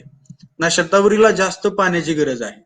ठीक आहे. किंवा शतावरीची जास्त काळजी पण घ्यावी लागत नाही. पण शतावरीचा सगळ्यात मोठा इश्यू आहे काढणीनंतर, काढणी पश्चात तंत्रज्ञान. कारण शतावरीला काढल्यानंतर त्याच्यावरती तुम्हाला काही प्रक्रिया करावी लागते. त्या प्रक्रियेमध्ये पहिलं हे की तुम्हाला शतावरीची मुळं काढावी लागतात. त्याच्यामध्ये जर का तुम्ही देशी शतावरी केली आणि पारंपरिक पद्धतीच्या जर का तुम्ही सऱ्या काढल्या तर ही देशी शतावरी किंवा देशी शतावरीच्या मुळ्या जवळ-जवळ 2.5 ते 3 फुटापर्यंत खाली जातात तुमच्या जमिनीमध्ये आणि काढायला तुम्हाला फार जेसीबीची सुद्धा गरज घ्यावी लागते. त्यामुळे तुम्हाला देशी शतावरीची जर का लागवड करायची असेल तुम्हाला आधीच तुमची जी सरी आहे ती वरंब आहे तुम्हाला चढवून घ्यावा लागेल वरच्या बाजूला. म्हणजे त्याला वरच्या बाजूला म्हणजे त्याची जी हाईट जी आहे ती तुम्हाला वाढवावी लागेल. त्यावेळेस त्याच्या ज्या मुळांची जी वाढ आहे ती वरच्या भागामध्ये बऱ्यापैकी होईल. खाली जास्त जाणार नाही आणि तुम्हाला तुमच्या रानामध्ये काढायच्या वेळेस जेसीबीची गरज पडणार नाही. कारण जेसीबी लावायचं म्हणजे तुमच्या रानाची पूर्ण वाट म्हणजे लागून जाऊ शकते. आता मी असं पण म्हणत नाही की तुम्हाला करायच्या आधीच तुम्हाला याच्यापासून परावृत्त करतोय. पण ही जी फॅक्ट आहे ही तुम्हा शेतकऱ्यांना कळली पाहिजे. कारण बऱ्यापैकी शेतकरी आमच्या केविकेमध्ये येतात आणि म्हणतात की साहेब लागवड करून आम्ही फसलो. आम्हाला या गोष्टी माहीतच नव्हत्या. तर ह्या गोष्टी मी तुम्हाला आधीच क्लिअर करून देतो की याच्या लागवडीनंतर तुम्हाला शतावरी काढावी लागते. काढल्यानंतर तुम्हाला ती धुवावी लागते. धुल्यानंतर त्याची शतावरीच्या ज्या मुळ्या आहेत ते तुम्हाला ब्लांचिंग कराव्या लागतात. म्हणजे थोड्या वेळ म्हणा 2 ते 3 मिनिट तुम्हाला पाण्यामध्ये उकळाव्या लागतात. कारण तुम्ही जर का आहे तशा शतावरीच्या मुळ्या वाळवून जर का मार्केटमध्ये घेऊन गेला तर तुमची शतावरी कुणीही घेणार नाही. त्या शतावरीच्या मुळ्यांच्या वरचं जे आवरण असतं, जी साल असते ती सहजासहजी निघते. ती साल आधी काढावी लागते. ती साल काढल्यानंतर ज्या पूर्ण सफेद मुळ्या आहेत त्या तुम्ही मार्केटमध्ये विकू शकता किंवा तुमच्या त्या मुळ्या घेणारी लोक आहेत. पण त्या गोष्टी तुम्हाला कराव्या लागतात. तर त्याच्यामध्ये तुम्हाला साल काढावी लागते. साल काढल्यानंतर शतावरी तुम्हाला सावलीला वाळवावी लागते आणि ह्याच्यामध्ये तुम्हाला जवळ-जवळ 7 ते 8 दिवसाचा कालावधी जाऊ शकतो. कारण सावलीला वाळवायचं म्हटल्यावरती शतावरी तसं बघायला गेलं तर स्लो वाळते, कारण सावलीलाच वाळवावी लागते, कारण त्यातले परत औषधी गुणधर्म जे आहेत ते तुमचे उडून जाऊ शकतात किंवा त्यांचा नाश पावू शकतो. कारण याच्यामध्ये प्रोसेस पण अशी असते की ज्यावेळेस तुम्ही विकायला जाता एखाद्या व्यापाऱ्याकडे, त्यावेळेस व्यापारी काय करतो ना, किंवा कंपनीवाले असतील तर ते तुमच्या शतावरीचा लॅबमध्ये टेस्टिंग करतात आणि त्या लॅबमध्ये टेस्टिंग केल्यानंतर त्या तुमच्या मुळ्यामध्ये किंवा त्या औषधी जो कोणता पार्ट असेल, पानं असतील, मुळ्या असतील, तुमचं फुलं असतील, तर याच्यामध्ये जे केमिकल असतं ज्याच्यामुळे औषधी गुणधर्म येत असतो, तर त्याचं प्रमाण बघतात की किती प्रमाणात तुमच्या मुळ्यांमध्ये, तुमच्या पानांमध्ये, तुमच्या फुलामध्ये, तुमच्या खोडामध्ये त्या संबंधित औषधाचं प्रमाण आहे. त्याच्यावरती सुद्धा मार्केटचे रेट ठरलेले असतात आणि याची क्वालिटी आहे ती वाळवल्यानंतरच चांगली येते. त्यामुळे तुम्हाला ही जी शतावरी आहे ती सावलीला वाळवावी लागते आणि ही धुवून घेतल्यानंतर, उकळून घेतल्यानंतर, त्याच्या मुळ्या काढल्यानंतर, ते वाळवल्यानंतर तुम्ही मार्केटला ही शतावरी विकू शकता आणि तुम्हाला ते घेतात सुद्धा. जर का तुम्ही बगैर मुळ्यांची साल काढली आणि विकायला गेलात तर तुमची शतावरी घेणार, पण ती शतावरी घेणारी कोण असतील, जे गायांचे पेंड बनवतात, ती लोक तुम्हाला शतावरी तुमची एकदम कमी भावामध्ये, जे की तुम्ही 18 महिने किंवा 14 महिने तुमचं रान वापरलेलं असतं, इन्व्हेस्ट केलेलं असतं, काय जे पण काय पैसे ते सगळे ते पण निघत नाहीत कधी कधी. त्यामुळे या गोष्टीचं तुम्हाला ध्यान असू द्यात की याच्यामध्ये काढणी पश्चात तंत्रज्ञान जे आहे ते आहे आणि खूप जास्त प्रमाणात आहे. त्यामुळे तुमची जर का तशी तयारी असेल तर तुम्हाला शतावरी तुम्ही करावी.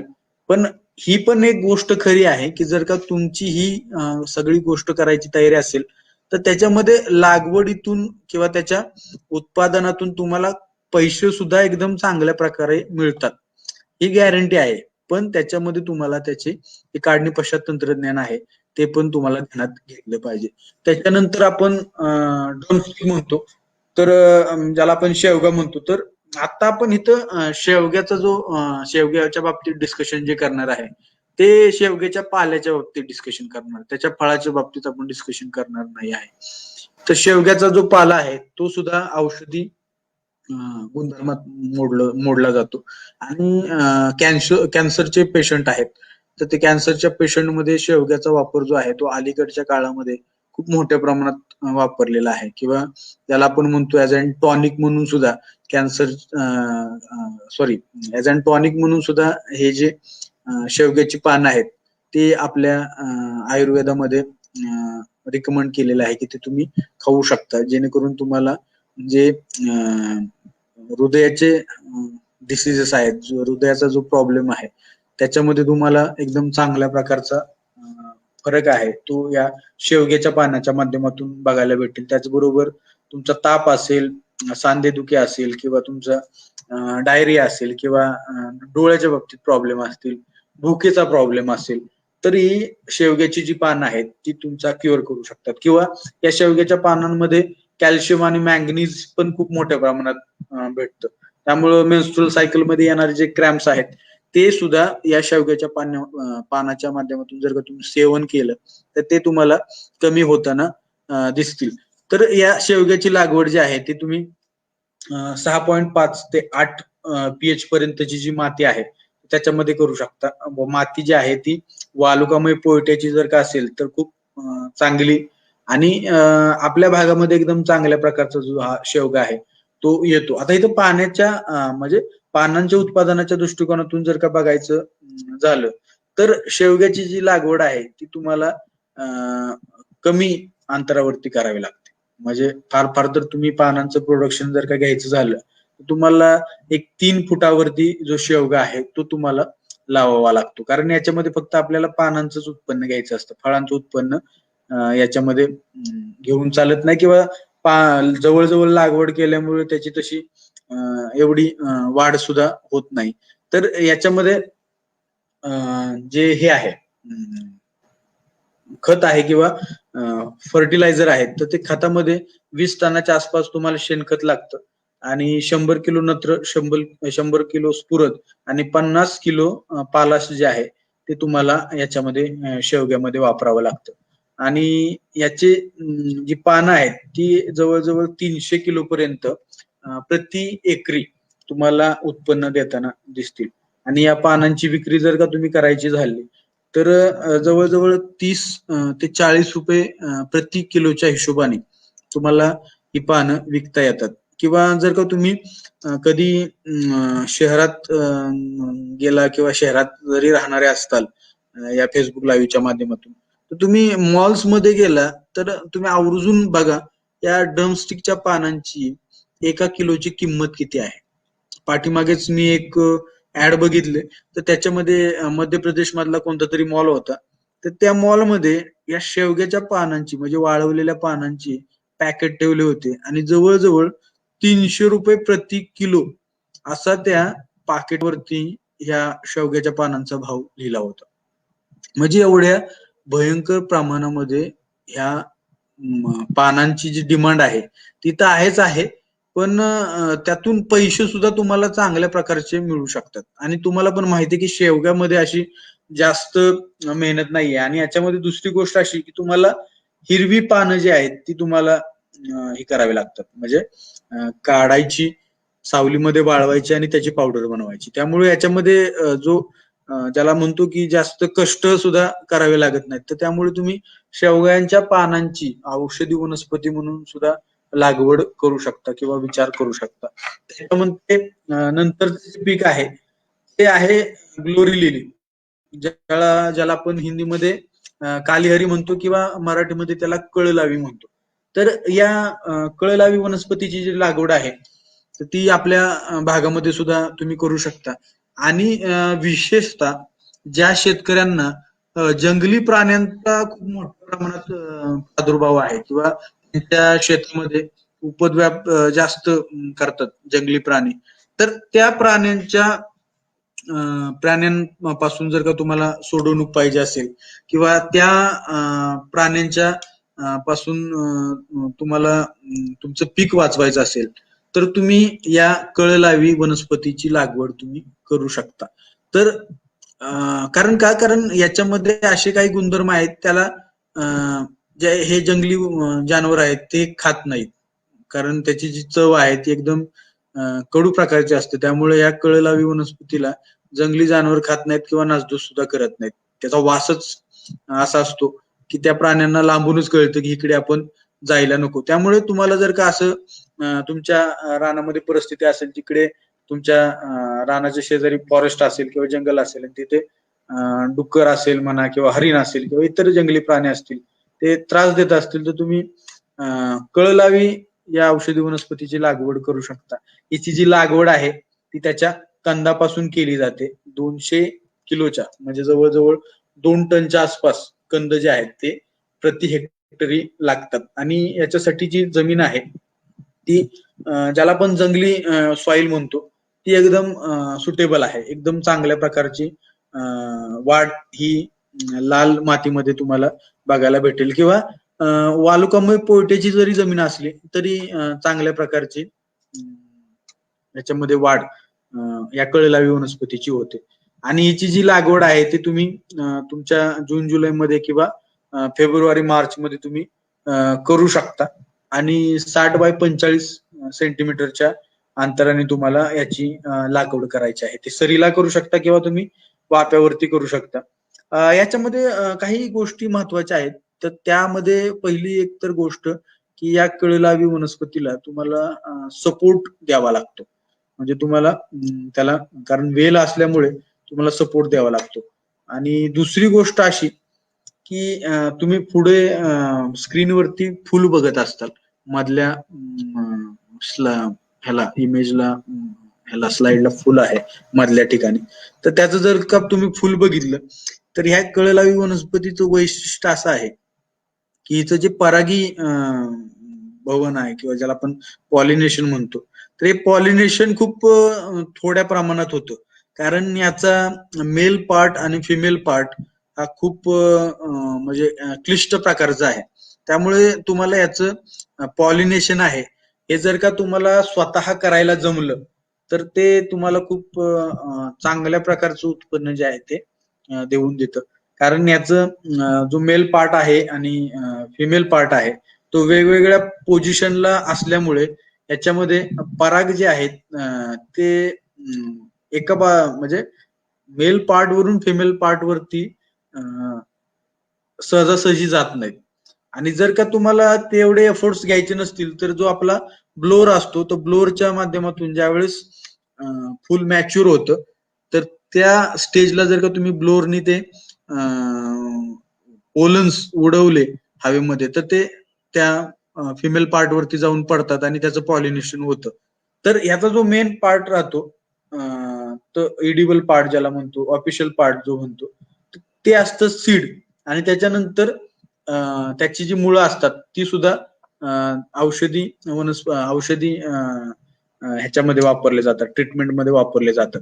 तर त्याच्यामध्ये या कळलावी वनस्पती ची जे औषधी गुणधर्म आहेत तर जे ज्याला आपण संधिवात म्हणतो, या संधिवातामध्ये खूप मोठ्या प्रमाणात जो आहे तो या कळलावी वनस्पतीचा वापर केला जातो. त्याचबरोबर जो गोट नावाचा जो डिसीज आहे तर या गोट नावाच्या डिसीज मध्ये सुद्धा खूप मोठ्या प्रमाणामध्ये या कळलावी वनस्पतीचे म्हणजे सीड मधून जे औषध काढलं जातं ज्याला कोल्चिसाइन म्हणतो, तर हे कोल्चिसाइन जे आहे ते वापरलं जातं. आणि या गोट नावाच्या डिसीज मध्ये काय होतं की तुमच्या ह्याच्यामध्ये स्किन वरती म्हणजे स्किन लाल पडते किंवा खूप मोठ्या प्रमाणात पेन जो आहे तो तुमच्या बॉडीमध्ये येतो. तर याला क्युअर करण्यासाठी तुम्हाला ही कोल्चिसाइन जे तेल आहे ते वापरलं जातं किंवा त्याच्यापासून औषधं बनवली जातात. त्याचबरोबर कॉलरा नावाचा डिसीज आहे तर तो सुद्धा एकदम चांगल्या प्रकारे या कळलावी वनस्पतीच्या माध्यमातून क्युअर केला जाऊ शकतो. किंवा डिलिव्हरीमध्ये किंवा ज्या प्रेग्नंट महिला आहेत तर त्यांच्यामध्ये सुद्धा त्यांची जी औषधं आहेत ती सुद्धा या कळलावी वनस्पतीच्या माध्यमातून जे सीड आहे त्याच्यापासून बनवलेली असतात आणि एकदम जबरदस्त रिझल्ट आहे या वनस्पतीच्या माध्यमातून तुम्हाला बघायला भेटतो. तर त्याचं जे उत्पन्न आहे ते तुम्हाला जवळजवळ 150 किलोच्या आसपास पहिल्या वर्षी बघायला भेटतं. कारण याचे ज्याला म्हणतो फळ असतं त्या फळामध्ये याचे सीड असतात आणि याचे जवळजवळ 2 ते 3 वर्षापर्यंत तुम्ही त्याचं चांगलं उत्पन्न घेऊ शकता याच्या फळाचं. आणि 3ऱ्या वर्षानंतर म्हणजे ज्यावेळेस तुम्हाला पीक काढायचंय त्यावेळेस त्याची तुम्ही ज्या मुळ्या असतात त्या मुळ्या सुद्धा तुम्ही हार्वेस्ट करू शकता आणि फळं सुद्धा हार्वेस्ट करू शकता. म्हणजे पहिल्यांदा तुम्हाला फळं हार्वेस्ट करायचे तर त्याच्यानंतर ज्यावेळेस तुम्हाला पीक काढायचं त्यावेळेस त्याच्या मुळ्या सुद्धा तुम्ही सावलीला वाळवून त्या विकू शकता किंवा त्याच्यामध्ये सुद्धा औषधी गुणधर्म जे आहेत ते असतात. तर त्याच्यामध्ये जे फळाची किंवा जे सीडची जी मार्केट मधली जी प्राइस आहे ती जवळजवळ 2000 ते 2500 प्रति किलोच्या आसपास तुम्हाला या कळलावीच्या सीड पासून तुम्हाला म्हणजे मिळतात. खूप चांगल्या प्रकारचे पैसे जे आहेत ते मिळतात आणि शेतकऱ्याने या वनस्पतीचा सुद्धा जो लागवडीसाठी जो आहे तो विचार केला पाहिजे. त्यानंतर पुढची जी वनस्पती येते सर्पगंधा.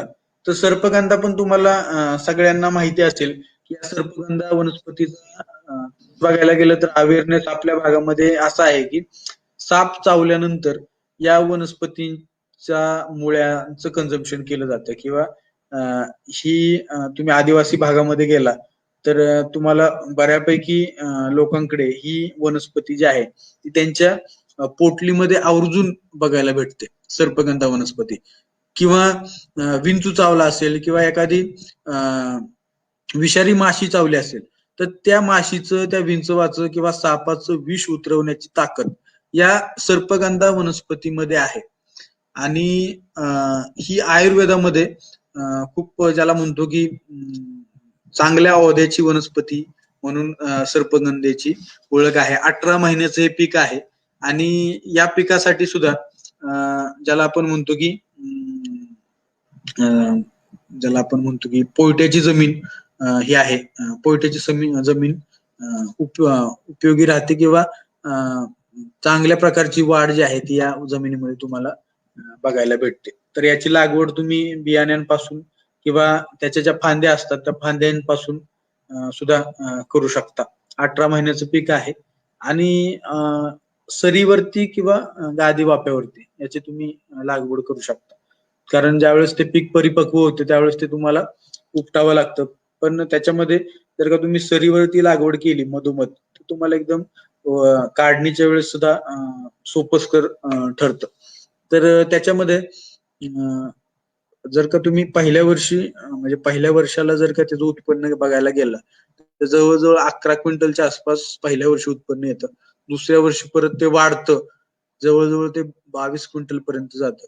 आणि ते तिसऱ्या वर्षी जर का तुम्ही ती उपटली तर जवळजवळ 33 क्विंटल पर्यंत ते उत्पन्न देतं. म्हणजे ते पेरिनियल प्लांटमध्ये सर्पगंधा जे आहे ते येतं आणि याच्या ज्या मुळ्या आहेत ते जवळजवळ तुम्हाला ₹200 पुढे प्रति किलो विकत म्हणजे लोक घेतात आणि याचं बियाणं जे आहे ते सुद्धा तुम्ही ₹400 प्रति किलोच्या हिशोबाने तुम्ही विकू शकता. त्याच्यानंतर पुढची वनस्पती आहे ती अश्वगंधा आणि आता जर का तुम्ही कोरोनाच्या काळामध्ये बघितलं असेल तर अश्वगंधा या वनस्पतीचा पण खूप मोठ्या प्रमाणात वापर जो आहे तो औषधांमध्ये वापरला गेला आहे किंवा जी कोरोनाची औषधं बनवली गेली आयुर्वेदाच्या माध्यमातून किंवा ज्याला आपण काढे म्हणत होतो, काढे खूप मोठ्या प्रमाणात कोरोनाच्या पिरियडमध्ये फेमस झाले होते किंवा काड्यांना एकदम सुगीचे दिवस आले होते. त्या काड्यांमध्ये सगळ्यात महत्वाचा जो पार्ट होता तो हा अश्वगंधा च्या वनस्पती होती किंवा अश्वगंधांच्या मुळ्या ज्या आहेत ते वापरल्या जात होत्या. तर ही अश्वगंधा जी आहे ती तसं बघायला गेलं तर तुम्हाला सर्वांना माहिती असेल की याचा उपयोग बऱ्याच औषधांमध्ये केला जातो. त्याच्यामध्ये तुमचं विकनेस आहे किंवा ऍज अन टॉनिक म्हणून खूप मोठ्या प्रमाणात वापरला जातो किंवा ज्याला निद्रानाश झोपेचा झोप येत नाहीये त्यांच्या औषधांमध्ये याचा वापर केला जातो. तुमच्या जे आपण म्हणतो की हेअर टॉनिक म्हणून सुद्धा याचा वापर केला जातो. अँटी एजिंग औषधं असतात जी वय म्हणजे डिले एजिंग अँटी एजिंगची औषधं असतात त्याच्यामध्ये ह्या अश्वगंधेचा वापर केला जातो. त्याचबरोबर हे ज्याला म्हणतो फिजिकल आणि मेंटल स्ट्रेंथ जी म्हणजे मेंटेन ठेवण्यासाठी या अश्वगंधेच्या वनस्पतीचा वापर केला जातो.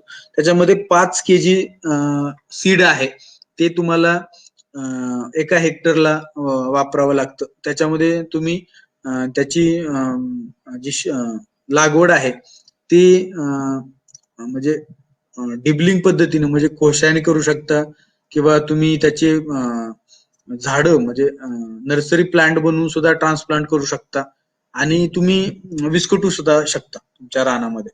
कारण हे असतानाच खूप जंगली पीक आहे म्हणजे तुम्ही तुमच्या बांधांवरती किंवा तुमच्या घराच्या आसपास सुद्धा कुठेतरी तुम्ही हे पीक बघत असताल ज्याला आपण गावाकडे ढवरगुंची म्हणतो. आणि शेतकऱ्यांमध्ये असा पण समज आहे किंवा समज का त्याचा उपयोग शेतकरी गायींचं दूध वाढवण्यासाठी सुद्धा करतात. कारण त्याच्यामध्ये तेवढे औषधी गुणधर्म आहेत म्हणजे आणि औषधी वनस्पतींमध्ये अश्वगंधेचं तसं बघायला गेलं तर वजन खूप तगडं आहे. त्यामुळे याची मार्केटमध्ये डिमांड सुद्धा खूप मोठ्या प्रमाणात राहते. 6 महिन्यामध्ये याची तुम्ही काढणी करू शकता आणि ज्याला आपण जून जुलैमध्ये म्हणतो किंवा ऑक्टोबर नोव्हेंबरच्या आसपास म्हणतो या दोन्ही सीझन मध्ये तुम्ही याची लागवड जी आहे ती करू शकता आणि 6 महिन्यामध्ये हार्वेस्टिंगला येतं. म्हणजे स्लाइड मध्ये तुम्ही बघत असताल की ज्यावेळेस हे सीड पिवळं होतं आणि पिवळं होऊन याची पानं पिवळी होऊ सीड लाल होतं आणि पानं पिवळी होऊ लागतात त्यावेळेस तुम्ही याची काढणी करायची आहे.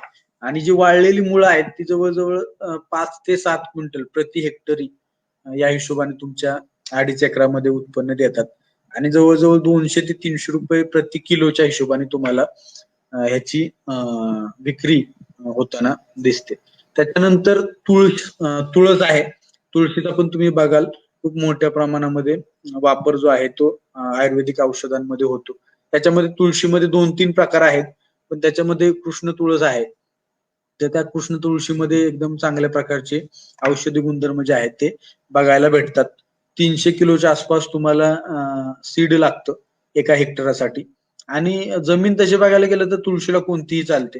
काही इश्यू नाहीये. पाण्याची पण अशी काही आवश्यकता जास्त प्रमाणात असतेच असं काही नाही. आणि याची जी म्हणजे पहिला जो तोडा आहे तो जवळजवळ 75 ते 90 दिवसानंतर लागवडीनंतर करतात.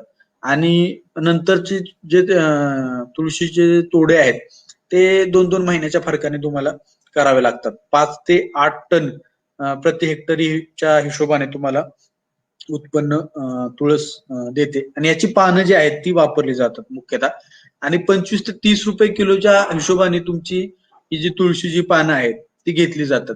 आता याच्यामध्ये जी ज्याला म्हणतो फ्रेश पानं आहेत तर ती फ्रेश पानं शक्यतो घेतली जातात. कारण याच्यामध्ये जो तुळशीचा काढा आहे किंवा तुळशीचा जो अर्क आहे किंवा तुळशीच्या पासून जे तेल काढलं जातं हे फ्रेश तुळशीपासूनच काढलं जातं. तर त्यामुळे ही जी फ्रेश तुळशी आहे तीच तुम्हाला विकावी लागते. ड्राय तुळस तुम्हाला विकता येत नाही किंवा तशी घेत पण नाहीत. त्याच्यानंतर नंतर पीक आहे सफेद मुसळी. तर सफेद मुसळी सुद्धा आपल्या भागामध्ये एकदम चांगल्या पद्धतीत येतं.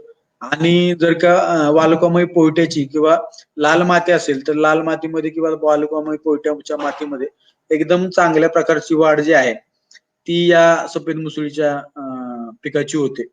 तर या सफेद मुसळीचा वापर जो आहे तो खूप जास्त प्रमाणात केला जातो आणि याचे रिझल्ट सुद्धा खूप चांगले आहेत. तर त्याच्यामध्ये ॲप्रोडिसेक एजंट किंवा सेक्स टॉनिक म्हणून या सफेद मुसळीचा वापर केला जातो.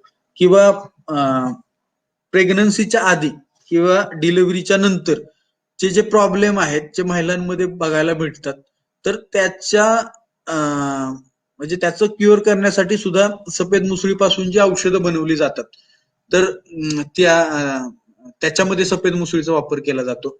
किंवा तुमचा लहान मुलांचे जे बुद्धीची वाढ ज्याला म्हणतो तर त्याच्यामध्ये सुद्धा सफेद मुसळीचा वापर केला जातो. किंवा तुमचे डायबेटिक पेशंट आहेत किंवा आर्थरायटिस सारखी जी बिमारी आहे तर त्यांच्या औषधांमध्ये सफेद मुसळीचा प्रामुख्याने वापर केला जातो. आणि खूप चांगल्या प्रकारचा रिझल्ट जे आहे ज्याला आपण म्हणतो की आयुर्वेदिक वनस्पती आहेत किंवा जे आयुर्वेदिक औषधं आहेत हे खूप लेट रिझल्ट देतात. त्यामुळे लोकांचा थोडा कल कमी आहे. पण त्याच्यामध्ये अश्वगंधा म्हणा किंवा सफेद मुसळी म्हणा ही अशी काही ठराविक पिकं आहेत ज्यांचा रिझल्ट एकदम लवकर तुम्हाला बघायला भेटतो तुमच्या तब्येतीवरती. आणि ह्याची मार्केट मधली जर का आता जरी तुम्ही फ्लिपकार्ट वरती किंवा अमेझॉन वरती सफेद मुसळीची पावडर घ्यायला गेलात तर तुम्हाला जवळजवळ 5,000 रुपयाच्या आसपास किलो एवढी महाग ही जी पावडर आहे ही सफेद मुसळीची बघायला भेटेल. कारण हिचे औषधी गुणधर्म पण जबरदस्त आहेत आणि हिची मार्केटमध्ये जी अवेबिलिटी आहे ती कमी आहे. त्यामुळे ती महाग सुद्धा खूप विकली जाते. तर त्याच्यामध्ये जे कंद आहेत ते 10 ते 12 क्विंटल तुम्हाला हेक्टरी लागतात. आणि 30 बाय 15 सेंटीमीटर वरती तुम्ही लागवड करायची आहे जून जुलै महिन्यामध्ये. 8 महिन्यामध्ये हे पीक निघून जातं. 10 टनाच्या आसपास तुम्हाला शेणखत घालायचंय. आणि 100 किलो स्फुरद आणि 50 केजी पालाश हा फर्टिलायझरचा डोस तुम्हाला शतावरीसाठी द्यायचा आहे. जवळजवळ 400 केजीच्या आसपास म्हणजे 4 क्विंटलच्या आसपास तुम्हाला हेक्टरी उत्पन्न या शतावरीच्या वाळवलेल्या मुळ्यांचं मिळतं. आणि सफेद मुसळीच्या. आणि शतावरीमध्ये जशी प्रोसेस आहे तशीच सेम प्रोसेस सफेद मुसळीमध्ये सुद्धा आहे. काढल्यानंतर सफेद मुसळीच्या मुळांच्या वरची जी साल आहे ती तुम्हाला काढावी लागते आणि नंतरच तुम्ही सफेद मुसळीच्या मुळ्या मार्केटमध्ये विकू शकता. पण याचा स्ट्रॉंग पॉइंट हा आहे ऍज कम्पेअर टू शतावरी, याच्यामध्ये तुम्हाला काढणीसाठी त्रास होत नाही. म्हणजे शतावरीमध्ये जेवढा होतो तेवढा सफेद मुसळीमध्ये होत नाही. सहजासहजी तुम्ही शतावरीची सफेद मुसळीची काढणी ही करू शकता. आणि याचा कालावधी सुद्धा खूप कमी आहे. म्हणजे 8 महिन्यामध्ये तुमची सफेद मुसळी जी आहे ती निघून जाते. आणि याला मार्केटमध्ये बाजारभाव जो आहे तो पण जवळजवळ 300 ते 500 रुपये प्रति किलोच्या हिशोबाने मिळून जातो. त्याच्यानंतर मुलेटी आहे. तर मुलेटीची शेती सुद्धा आपल्या भागामध्ये तुम्ही करू शकता. आपल्या भागामध्ये एकदम चांगल्या प्रकारची येते आणि मुलेटीसाठी जी जमीन आहे ती पण 5.5 ते 8 पर्यंत pH मध्ये एकदम चांगल्या प्रकारची मुलेटी येते. त्याची जी फांद्या आहेत त्या फांद्यांपासून सुद्धा तुम्ही फांद्यांपासून याची लागवड करू शकता. 60 बाय 45 सेंटीमीटरच्या अंतरावरती तुम्ही लागवड करायची आहे तुमच्या जून जुलै महिन्यामध्ये आणि याच्यासाठी सुद्धा तुम्हाला 10 ते 25 टनाच्या आसपास शेणखत घालावं लागतं. 40-40-20 केजी नत्र, स्फुरद आणि पालाश प्रति हेक्टरी घालावे लागतं आणि 3 ते 4 वर्षानंतर म्हणजे लागवडीनंतर तुम्हाला म्हणजे हे पीक तुम्ही काढू शकता आणि त्याला वाळवून तुम्ही ते विकू शकता. जवळजवळ 70 ते 80 क्विंटल पर्यंत तुम्हाला उत्पन्न जे आहे ते प्रति हेक्टरी मिळून जातं आणि जवळजवळ 100 रुपयापर्यंत 100 रुपये प्रति किलोच्या हिशोबाने तुम्हाला मुलेटी जे आहे ते तुम्ही तुमची मार्केटमध्ये घेतली जाते. त्याच्यानंतर स्टिविया आहे ज्याला आपण मधुपर्णी म्हणतो. तर या मधुपर्णीचा सुद्धा आपल्या भागामध्ये खूप क्रेज आहे आणि चांगल्या प्रकारची वाढ आपल्या भागामध्ये मधुपर्णी या वनस्पतीची होते आणि याचा वापर जो आहे तो विशेषतः डायबेटिक पेशंट च्या औषधांमध्ये केला जातो किंवा साखरेला डायबेटिक पेशंटला एक अल्टरनेटिव्ह ऑप्शन म्हणून मधुपर्णीकडे डायबेटिक पेशंट बघतात किंवा बघू शकतात. तर त्याच्यामध्ये 60 बाय 45 सेंटीमीटरच्या अंतरावरती तुम्ही याची लागवड करू शकता. जून जुलैमध्ये किंवा सप्टेंबर ऑक्टोबर मध्ये तुम्ही याची दोन्ही हंगामामध्ये लागवड करू शकता. थंड वातावरणामध्ये तसं बघायला गेलं तर जे स्टिविया आहे ते खूप चांगल्या प्रकारे परफॉर्म करतं किंवा त्याचं उत्पन्न जे आहे ते चांगल्या प्रकारे येतं आणि याची जी पानं आहेत त्या पानांना वाळवून तुम्ही विकू शकता. तर त्याच्यामध्ये 1.5 ते 2 टन प्रति हेक्टरी प्रतिवर्षी याचं उत्पन्न येतं आणि 3 वर्षापर्यंत याचे तुम्ही उत्पन्न घेऊ शकता. 4-4 महिन्याच्या फरकाने याच्या कापण्या असतात आणि जवळजवळ 50 ते 60 रुपये किलोच्या हिशोबाने तुम्ही मार्केटमध्ये तुमची ही जी वाळवलेली पानं आहेत ती विकू शकता. काही काही लोक ऑर्गॅनिक स्टिवियाची पानं 3-3 हजार रुपये किलोने सुद्धा विकणारी आहेत. ठीक आहे. तर तुम्हाला तशा पद्धतीनं जर का तुम्हाला मार्केट भेटलं तर तुम्ही स्टिवियाची सुद्धा लागवड करू शकता. कारण जर का तुम्ही कोरियामध्ये किंवा जपानमध्ये चायनामध्ये गेला तर आजकाल बऱ्यापैकी स्टिवियाचं कन्झम्पशन जे आहे ते तिकडे लोक करत आहेत. म्हणजे ऊसाची साखर म्हणा किंवा बिटापासून बनवलेल्या साखरेपेक्षा एकदम चांगल्या प्रकारचा रिझल्ट या स्टिविया पासून आहे आणि आरोग्यावरती दुष्परिणाम सगळ्यात महत्वाचं होत नाही. त्यामुळे स्टिवियाकडे त्या लोकांचा कल जास्त आहे किंवा पहिल्यापासूनच ती लोक स्टिवियाचा वापर त्यांच्या रोजच्या दैनंदिन जीवनामध्ये करतात. आपल्या इकडे आता हे नवीन सुरू झालेलं आहे स्टिवियाचं, पण तुम्ही त्याच्या शेतीमधून सुद्धा चांगले पैसे कमवू शकता. त्यानंतर सेना नावाची वनस्पती आहे, त्या वनस्पतीमध्ये सुद्धा तुम्हाला चांगल्या प्रकारचे पैसे जे आहेत ते मिळू शकतात. पुढे वनस्पती आहेत त्यामुळे आपण थोडं लवकर बघूयात कारण वेळ ह्याच्यामध्येच खूप गेला. तर त्याच्यामध्ये सेना सुद्धा आपल्या भागामध्ये चांगली येते आणि सेनाची जी पानं आहेत किंवा त्याच्या ज्या शेंगा आहेत त्या शेंगांचा वापर खूप मोठ्या प्रमाणात म्हणजे ज्या सर्जरीज होतात किंवा वेट लॉसची जी औषधं असतात तर त्याच्यामध्ये खूप मोठ्या प्रमाणात वापर केला जातो किंवा ज्याला पचनाचा त्रास आहे किंवा ज्याला बाउल सिंड्रोम म्हणतो त्याच्यामध्ये सुद्धा या सेना वनस्पतीचा मोठ्या प्रमाणात वापर केला जातो. त्याच्यानंतर याम आहे, त्याच्यानंतर ज्याला आपण ब्रह्मी म्हणतो किंवा अडुळसा आहे, हिरडा आहे, बेहडा आहे किंवा अजून तुम्हाला बघायला भेटेल त्याच्यामध्ये एक जंगली वांग असतं तर त्या वांग्याचा सुद्धा वापर तुम्ही औषधी वनस्पतींमध्ये खूप मोठ्या प्रमाणामध्ये केला जातो किंवा करतात. तर आता आपण बघणार आहोत ते सुगंधी वनस्पती.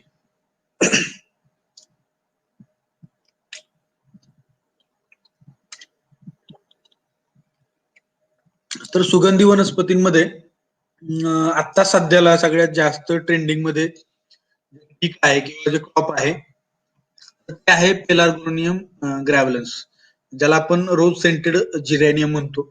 तर या जिरॅनियमचा ट्रेंड सध्या मार्केटमध्ये खूप जास्त आहे किंवा शेतकऱ्यांचा कल खूप मोठ्या प्रमाणात आहे. कारण तुम्ही युट्यूब मध्ये म्हणजे बऱ्याच पैकी जे इंटरेस्टेड शेतकरी आहेत ते युट्यूब वरती याची माहिती धुंडाळताना बघतात, शोधतात आणि त्यातून त्यांना असं कळतं की लाखो रुपयाची कमाई जी आहे ती या जिरेनियमच्या पिकामधून होते आहे. वस्तुस्थिती ही आहे की जर का तुमचं स्वतःच युनिट असेल तेल काढायचं, तर तुम्हाला नक्कीच त्यातून फायदा होईल.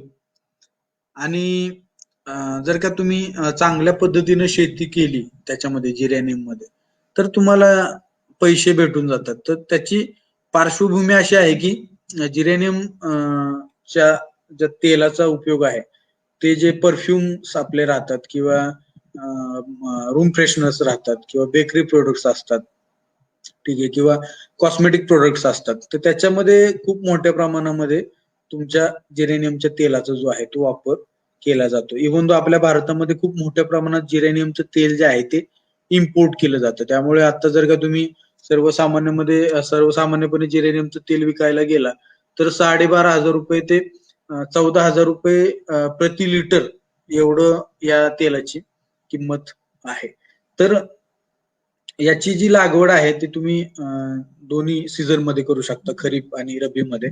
याची लागवड तुमच्या फांद्यांपासून केली जाते आणि जवळजवळ 4 महिन्याच्या फरकानं याच्या कापण्या करू शकता तुम्ही. जसं मेथी घासाचं आपण कापण्या करतो तसेच या जिरेनियमची सुद्धा कापणी करू शकता. त्याच्यामध्ये थोडं जिरेनियमच्या बाबतीत मी सविस्तर असं बोलेल की जिरेनियमला तुम्हाला जिरेनियमची जी लागवड आहे ती तुम्हाला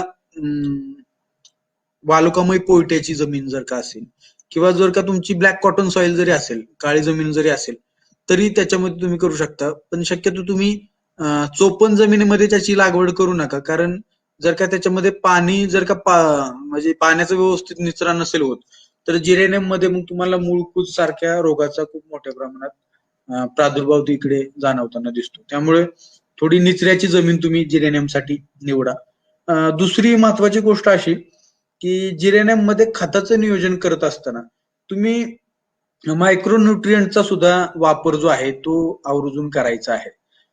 किंवा ह्युमिक ऍसिड असेल तर ह्युमिक ऍसिडची सुद्धा तुम्हाला वापर या जिरेनियमच्या पिकामध्ये करायचा आहे, कारण तुम्हाला हे पीक जवळजवळ 3 वर्षापर्यंत चांगलं उत्पन्न देऊ शकतं जर का तुम्ही काळजी घेतली. आणि मायक्रोन्यूट्रियंटचं म्हणत असाल तर प्रत्येक कापणीनंतर तुम्हाला गंधक, कॅल्शियम, बोरॉन आणि झिंक या 4 सूक्ष्म मूलद्रव्यांचा वापर तुमच्या नत्रस्फुरत पालाश बरोबर आवर्जून करायचा आहे. तर या 4 मूलद्रव्यांचा वापरच का करायचा, इतर का नाही, किंवा हे का महत्वाचं आहे? कारण ह्या सुगंधी वनस्पतींमध्ये जे तेल असतं, कारण आपल्याला शेतकऱ्यांना महत्वाचं राहतं तेलाचं उत्पन्न किती जास्त निघते, कारण तुमचं मार्केटमध्ये पाला कुणीही घेत नाही विकत, तुमचं तेल विकत घेतलं जातं. आणि याचा तेलाच्या बाबतीत जर का तुम्हाला सांगायचं झालं तर जर का तेल आहे तर त्या तेलामध्ये म्हणजे प्रत्येक म्हणजे तुम्ही लेमन ग्रास मध्ये जा, गवती चहामध्ये जा किंवा वृषा गवतामध्ये जा, खस मध्ये जा, जिरेनियम मध्ये जा किंवा इतर सुगंधी वनस्पती असतील, यांची जी तेलं असतात या तेलांना जो वास येतो तो एका ठराविक विशिष्ट एका घटकामुळे येतो. जसं की आता जिरेनियम मध्ये तुम्ही स्क्रीनवरती बघत असताल जिरेनिऑल, सिट्रेनिऑल किंवा मायसरीन किंवा लिमोनिन, पायनिन या नावाचे जे घटक आहेत त्या घटकांमुळे त्या तेलाला वास येतो. आता ह्या सर्व घटकांचं मिळून काय होतं, तेल तयार होतं. पण त्या तेलामध्ये सगळ्यात जास्त प्रमाण कुणाचं असतं जिरेनियमच्या बाबतीत बोलायचं झालं तर जिरेनियलचं असतं. आता या जिरेनियलला किंवा या जिरेनियलच्या तेलाला चांगला रेट कधी भेटतो, ज्याला आपण एक्सपोर्ट क्वालिटीचं ऑइल म्हणतो, ज्यावेळेस 85 to 90च्या अबाव जिरेनियलचं नुसत्या पर्सेंटेज तुमच्या तेलामध्ये असतं, त्यावेळेस त्या तेलाला चांगला बाजारभाव मिळतो.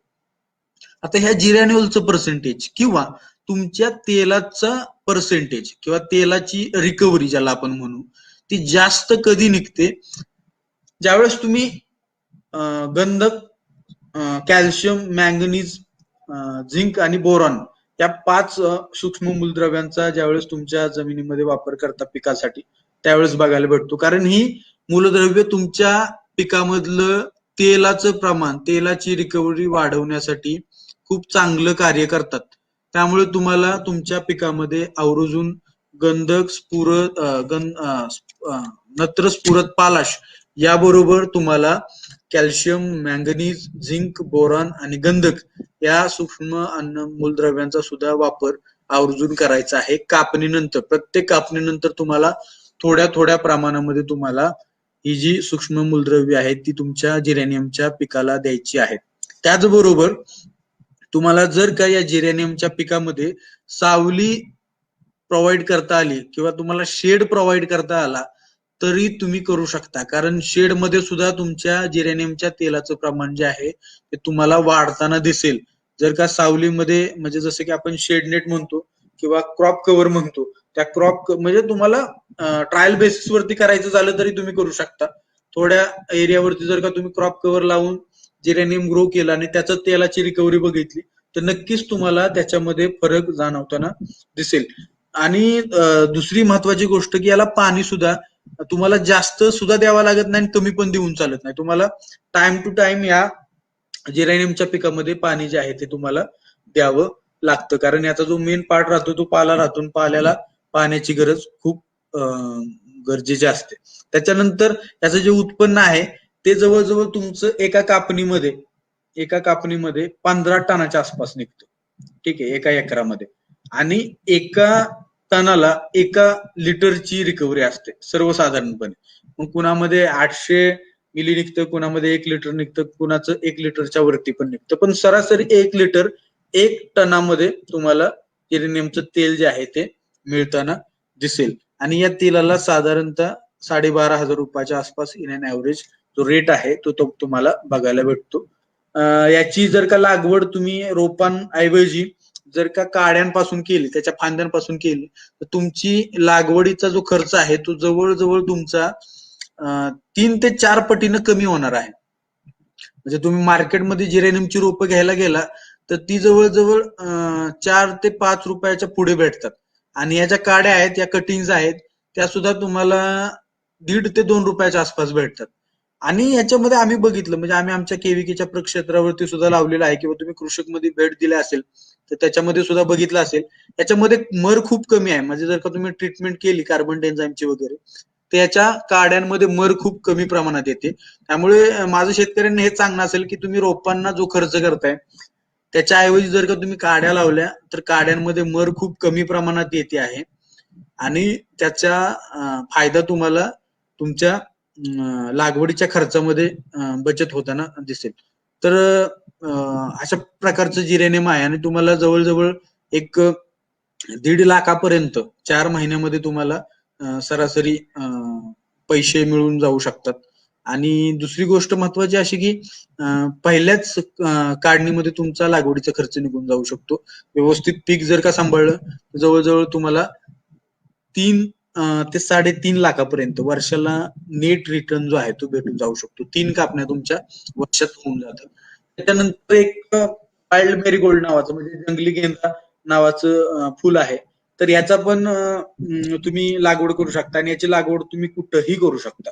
म्हणजे तुमची जी शारपड जमीन आहे किंवा पडीक जमीन आहे किंवा मुरमाड जमीन आहे, अशा जमिनीमध्ये सुद्धा हे पीक येतं आणि याला अशी काही विशेष काळजी घ्यावी लागत नाही ना. या पिकाला तुमचं जंगली जानवर खराब करू शकतं किंवा पिकत सुद्धा नाही याच्या गुणधर्मामुळे. आणि याचा वापर तुम्हाला जैविक औषधांमध्ये किंवा कॉस्मेटिक इंडस्ट्रीमध्ये किंवा परफ्युमरी इंडस्ट्रीमध्ये सुद्धा खूप मोठ्या प्रमाणात होतो. या जंगली गेंद्यापासूनचे मिळलेले तेल आहे तर त्याचा ऑर्गॅनिक इन्सेक्टिसाइड म्हणून सुद्धा खूप मोठ्या प्रमाणामध्ये वापर केला जातो. तर याची लागवड जी आहे ती, जसं आपलं झेंडूचं फुल असतं तर त्या फुलाच्या पाकळ्यांच्या खाली जे सीड असतं त्याच्यापासून केलं जातं. 500 ग्रॅम प्रति हेक्टरी तुम्हाला याचं सीड लागतं.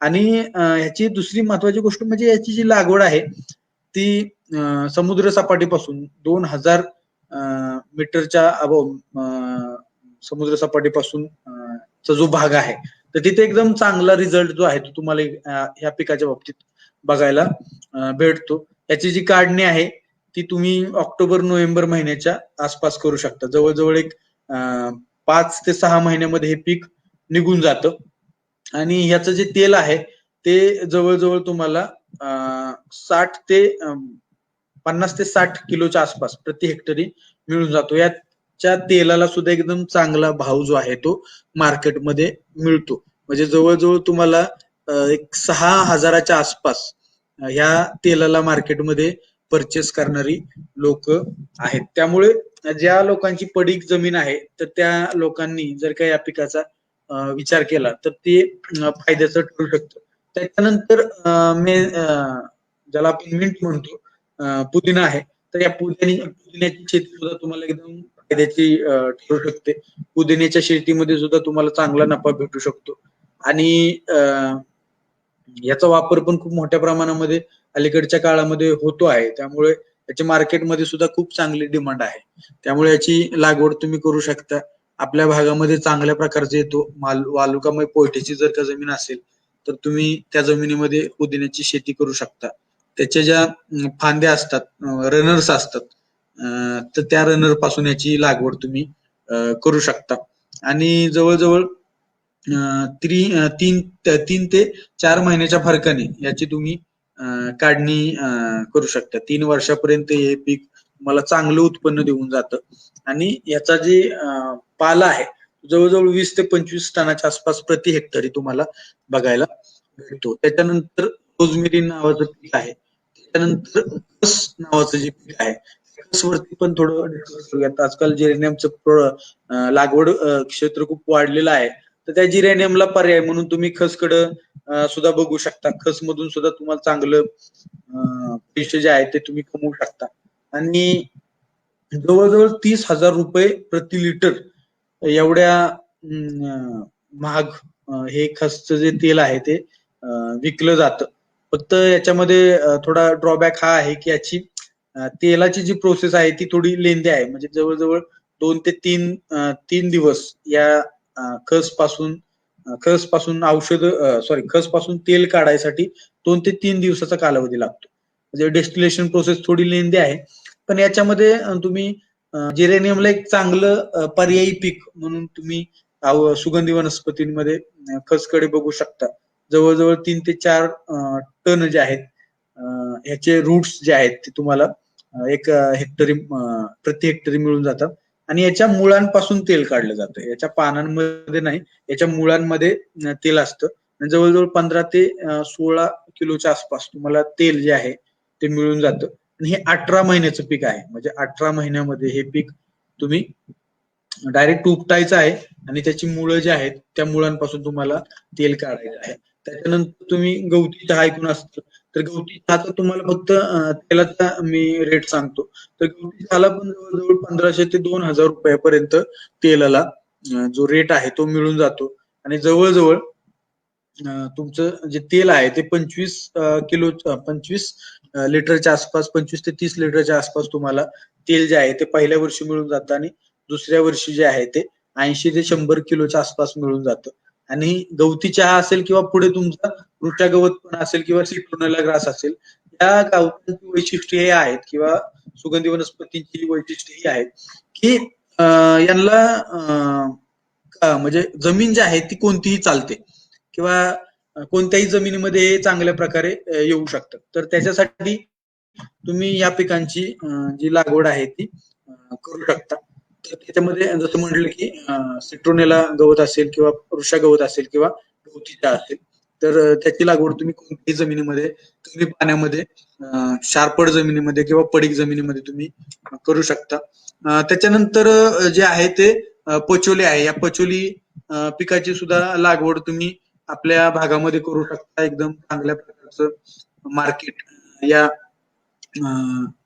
पचोलीच्या तेलाला बघायला भेटतं. म्हणजे जेवढे तुमचे परफ्यूम असतात त्या प्रत्येक परफ्यूम मध्ये बेस नोटला हे पचोलीचं तेल वापरलं जातं. म्हणजे बेस नोट म्हणजे ज्यावेळेस तुम्ही परफ्यूम एखादं तुमच्या शर्ट वरती स्प्रे करता आणि 4 ते 5 दिवसानंतर ज्यावेळेस तुम्ही त्या शर्टचा वास घेता त्यावेळेस त्या शर्टला जो वास येतो ते या पचोलीच्या तेलामुळे येतो. त्यामुळे प्रत्येक परफ्यूम मध्ये, प्रत्येक सेंट मध्ये या पचोलीच्या तेलाचा वापर केला जातो. त्यामुळे याला मार्केट सुद्धा खूप चांगलं आहे. थोडं वातावरण जे आहे ते त्याला थंड लागतं. जर का तुम्ही सातारा, कोल्हापूर ह्या भागामध्ये, वाई वगैरे ह्या भागामध्ये जर का घ्यायचं म्हणला तर पचोलीचा एकदम चांगल्या प्रकारचा रिझल्ट आहे तो तुम्हाला बघायला भेटेल. तर हे पूर्ण औषधी आणि सुगंधी वनस्पतींची लागवड आहे. काही शेतकऱ्यांना मग असा पण प्रश्न पडला असेल की जी खतं आहेत तर त्याच्यामध्ये रासायनिक खतं जी आहेत ती वापरायची का? तर सुगंधी वनस्पतींमध्ये रासायनिक खतं वापरायला काही प्रॉब्लेम नाहीये. तुम्ही रासायनिक खतं सुगंधी वनस्पतींमध्ये वापरू शकता. औषधी वनस्पतींमध्ये थोडा तुम्हाला म्हणजे इश्यू आहे. औषधी वनस्पतींमध्ये तुम्हाला जी औषधी वनस्पतींमध्ये रासायनिक खतांचा तुम्ही वापर करू शकत नाही तसं बघायला गेलं तर, कारण त्याचा रेसिड्यू तुम्हाला इकडे बघायला भेटतो आणि तो रेसिड्यू जर का तुमच्या वनस्पतींमध्ये गावला तर ते त्याची तुम्ही परत औषधं बनवू शकत नाही. त्यामुळे तुम्ही रासायनिक औषधी किंवा रासायनिक इन्सेक्टिसाइड, पेस्टिसाइड वापरू शकत नाहीत. आता आपण थोडं कमेंट सेक्शन मध्ये जाऊयात. कमेंट सेक्शन मध्ये बऱ्याच शेतकऱ्यांनी जे आहे ते प्रश्न विचारलेले आहेत. त्याच्यामध्ये रवी कुमार कदम जे आहेत त्यांचा असा आहे प्रश्न की औषध बनवणं पण शेतकरी करायचे असेल तर काय करावं? आता औषधी वनस्पतींचे जर का तुम्हाला प्रोडक्ट्स बनवायचे असतील तर प्रोडक्ट बनवण्यासाठी तुम्हाला तसं बघायला गेलं तर जे आपल्या FSSAI ची जी मान्यता आहे ती तुम्हाला घ्यावी लागते आणि त्याची जे ट्रेनिंग आहे ते तुम्हाला मी आपलं लाईव्ह सेशन झाल्यानंतर मी तुम्हाला पत्ता जो आहे तो तुम्हाला टाकून देईल. तरी तुम्ही हे माझ्याकडे एक लिफलेट आहे तर या लिफलेट मध्ये तुम्हाला दिसत असेल औषधी महामंडळ जे आपल्या पुण्याला शिवाजीनगरला आहे, ठीक आहे, साखर संकुलच्या तिथे. तर medicinal plant board of India हे कंट्रोल करतं आणि महाराष्ट्र राज्य फलोत्पादन आणि औषधी वनस्पती मंडळ, तर हे औषधी वनस्पती मंडळ जे आहे ते पुण्याला आहे आणि त्या पुण्याच्या औषधी वनस्पती मंडळाच्या माध्यमातूनच तुम्हाला शेतकरी लोकांना सबसिडीज वगैरे आहेत, ज्या स्कीम आहेत त्या आपल्या महाराष्ट्रामध्ये इम्प्लिमेंट केल्या जातात आणि त्या केल्या जातात. त्यामुळे तुम्हाला जर का ट्रेनिंगच्या बाबतीत वगैरे माहिती पाहिजे असेल किंवा त्याच्या बाबतीत सर्टिफिकेशन ज्याला म्हणतो आपण किंवा डॉक्युमेंटेशन म्हणतो आपण, तर ते डॉक्युमेंटेशन वगैरे त्याची माहिती तुम्हाला तिथल्या ऑफिसमध्ये गेल्यावरती सविस्तर मिळू शकते किंवा तुम्हाला मिळून जाईल. फक्त हाच विषय आहे की तुम्ही त्याचं प्रोडक्शन करू शकता. जर का तुम्ही तुमचे डॉक्युमेंट वगैरे सगळ्या क्लिअर केल्या तर त्याचं तुम्ही प्रोडक्शन करू शकता, ज्याच्यामध्ये तुम्ही साध्या गोष्टी म्हणजे जसं की शतावरी कल्प आहे, शतावरी कल्प तुम्ही घरी तुमच्या बनवू शकता. त्याला नॉर्मली तुम्ही जर का FSSAI चं जर का परवाना जोडला तरी तुम्ही त्या परवान्याच्या अंडर तुम्ही शतावरी कल्प विकू शकता. तुमचा काढे असतात ते काढे तुम्ही विकू शकता. त्याचबरोबर तुमचा हर्बल टी असतो तो हर्बल टी बनवून विकू शकता. तर परत तुम्ही अर्क, जसा तुळशीचा अर्क म्हणतो तर तुळशीचा अर्क सुद्धा तुम्ही त्याच्यामध्ये बनवू शकता. कारण ही तसं बघायला गेलं तर हार्मफुल औषधं नाहीयेत किंवा याच्यामुळे काय असा मोठा साईड इफेक्ट तुमच्या आरोग्यावरती होत नाही. फक्त ज्याला आपण म्हणतो की डॉक्टरने जर का रिकमेंड केले तरच ते घ्यावेत. त्यामुळे तुम्ही त्याचं प्रोडक्शन करू शकता म्हणजे उत्पादनांचं आणि तुम्ही विकू सुद्धा शकता. त्याच्यानंतर संतोष दरेकरांचा प्रश्न आहे की कॉन्ट्रॅक्ट फार्मिंग करण्यासाठी कंपनीचे कॉन्टॅक्ट हवे आहेत, पुणे डिस्ट्रिक्ट मधील कंपनी असावी.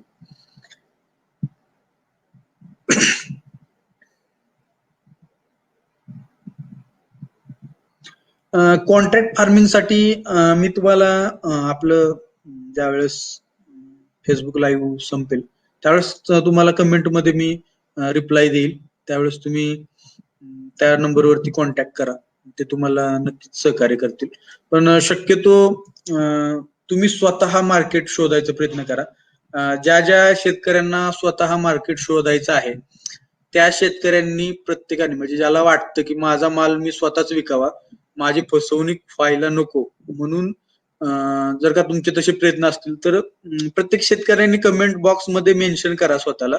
मी तुम्हाला आणि तुमचा जर का मेल आयडी असेल तर शक्यतो मेल आयडी त्याच्यामध्ये मेन्शन करा. मी तुम्हाला एक पीडीएफ फाईल तुमच्या प्रत्येकाच्या मेल आयडी वरती पाठवून देईल. त्या पीडीएफ फाईल मध्ये भारतातले जेवढे सुद्धा म्हणजे registered medicinal plant board of इंडियाच्या वेबसाईट वरती एक्सपोर्टर, इम्पोर्टर आणि व्यापारी औषधी वनस्पतींमध्ये जेवढे आहेत तेवढे सगळ्यांचे कॉन्टॅक्ट डिटेल त्या पीडीएफ फाईल मध्ये आहेत. त्याच्यामध्ये महाराष्ट्रामध्ये तालुक्या वाईज या व्यापाऱ्यांची तिकडे तुम्हाला कॉन्टॅक्ट, त्यांचे मेल आयडी म्हणा किंवा त्यांचे फोन नंबर म्हणा, ते तुम्हाला सगळ्यांचे तिकडे बघायला भेटतील. त्यामुळे तुम्ही कॉन्ट्रॅक्ट फार्मिंग जर का तुम्हाला एखादी ट्रस्टेड कंपनी असेल तर तुम्ही नक्की करा. पण तुम्हाला तुमच्या जीवावरती जर का जोरावरती तुम्हाला तुमचा औषधी वनस्पतीचा माल विकायचा असेल तुम्ही डायरेक्ट त्या व्यापाऱ्यांना कॉन्टॅक्ट करून तुम्ही त्यांना सॅम्पल देऊ शकता आणि सॅम्पल देऊन तुम्ही तुमचा माल जो आहे तो त्यांना डायरेक्ट विकू शकता, ज्यातून तुम्हाला चांगले पैसे सुद्धा भेटतील. त्यामुळे मी तुम्हाला ज्यांना पाहिजे आहे त्यांना मी तुम्हाला ती पीडीएफ फाईल तुमच्या मेल आयडी वरती पाठवून देईल.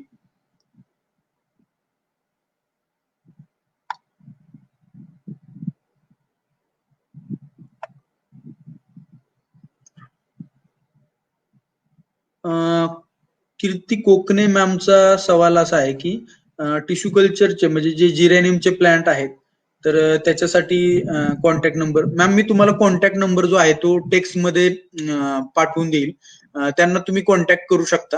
पण माझं तुम्हाला हेच रिकमेंडेशन असेल की जर का तुम्ही रोपं घ्यायची म्हणत असाल तर रोपांमध्ये कॉस्टिंग तुम्ही एकराचं जर का काढायला गेला तर जवळजवळ तुम्हाला 1,00,000 रुपयापर्यंत खर्च येतोय 2 फुटावरती जर का लागवड करायची झाली.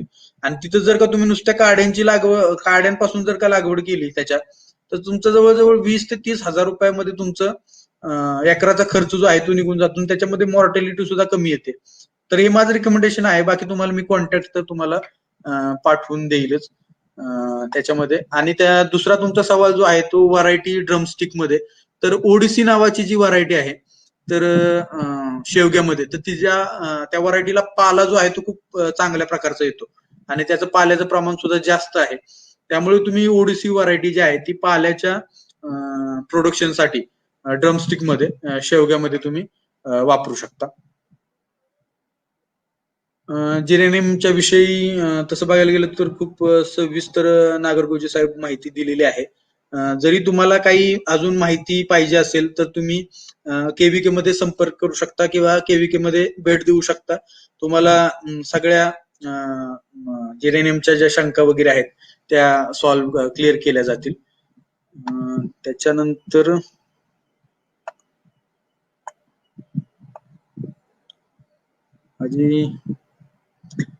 जसं की आता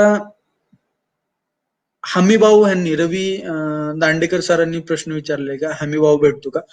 सर गव्हर्नमेंट या औषधी वनस्पतींना गव्हर्नमेंटनेच भाव दिलेले आहेत.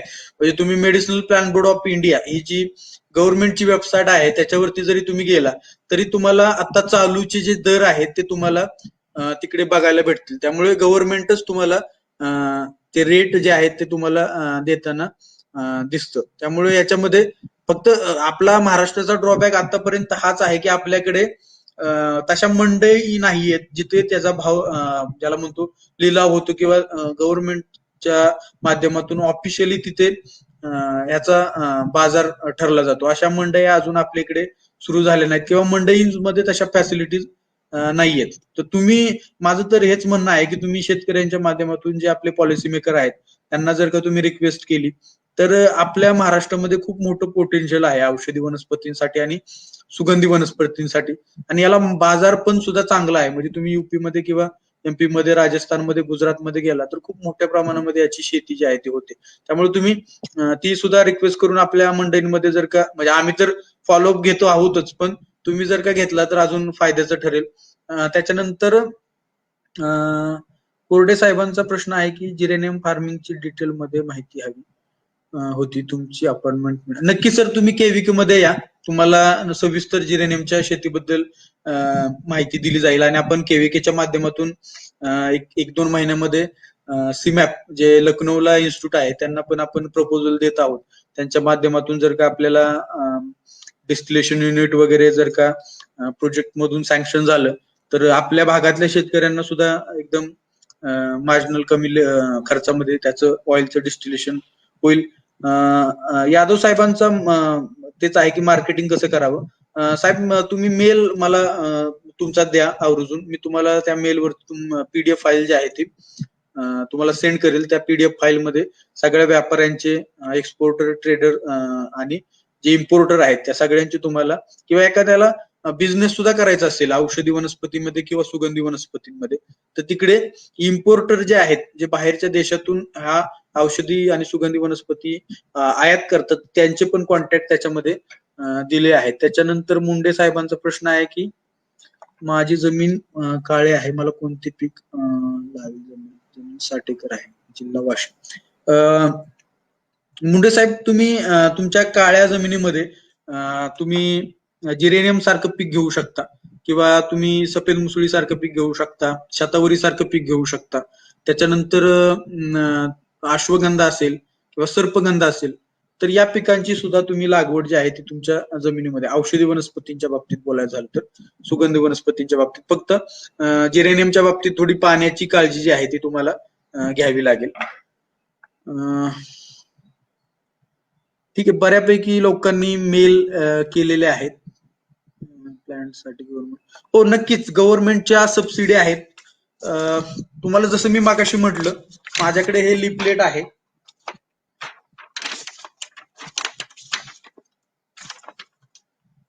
महाराष्ट्र राज्य फलोत्पादन आणि औषधी महामंडळ आपल्या शिवाजीनगरला आहे. तर सबसिडीज याच्यामध्ये वेगवेगळ्या आहेत. त्याच्यामध्ये तुमच्या रोपवाटिका असेल, सार्वजनिक रोपवाटिका असेल, किंवा तुमची खाजगी रोपवाटिका असेल, किंवा लागवड म्हणजे ज्याला आपण म्हणतो की लागवडीसाठी सबसिडी म्हणा, किंवा काढणीनंतर जे प्रोसेसिंग युनिट असतात तर त्याच्यासाठी म्हणा, किंवा मूल्यवर्धनासाठी, म्हणजे तुमची पावडर बनवायची असेल किंवा त्याचे काय वेगवेगळे प्रोडक्ट्स बनवायचे असतील, तर प्रत्येकासाठी सबसिडी आहे. वाटल्यास ज्यांना हे लिपलेट पाहिजे आहे तर त्याची पण मी तुम्हाला तुमच्या मेल आयडी वरती स्कॅन कॉपी पाठवून देईल. तर त्यामध्ये तुम्हाला त्याच्या गव्हर्नमेंटनी प्रत्येक पिकासाठी ज्या सबसिडीज दिलेल्या आहेत लागवडीसाठी त्या पण मेन्शन आहेत, किंवा बाकी नर्सरीसाठी म्हणा, किंवा तुमच्या डिस्टिलेशन युनिट, सॉरी तुमच्या ह्याच्यासाठी काढणीउत्तर व्यवस्थापनासाठी ज्या ज्या काही सबसिडीज आहेत त्या सगळ्या त्याच्यामध्ये मेन्शन केलेल्या आहेत. तर त्या आम्ही तुम्हाला तुमच्या मेल आयडी वरती स्कॅन कॉपी जी आहे ती पाठवून देईल. आंतरपीक कोणते घेऊ शकतो शतावरीमध्ये?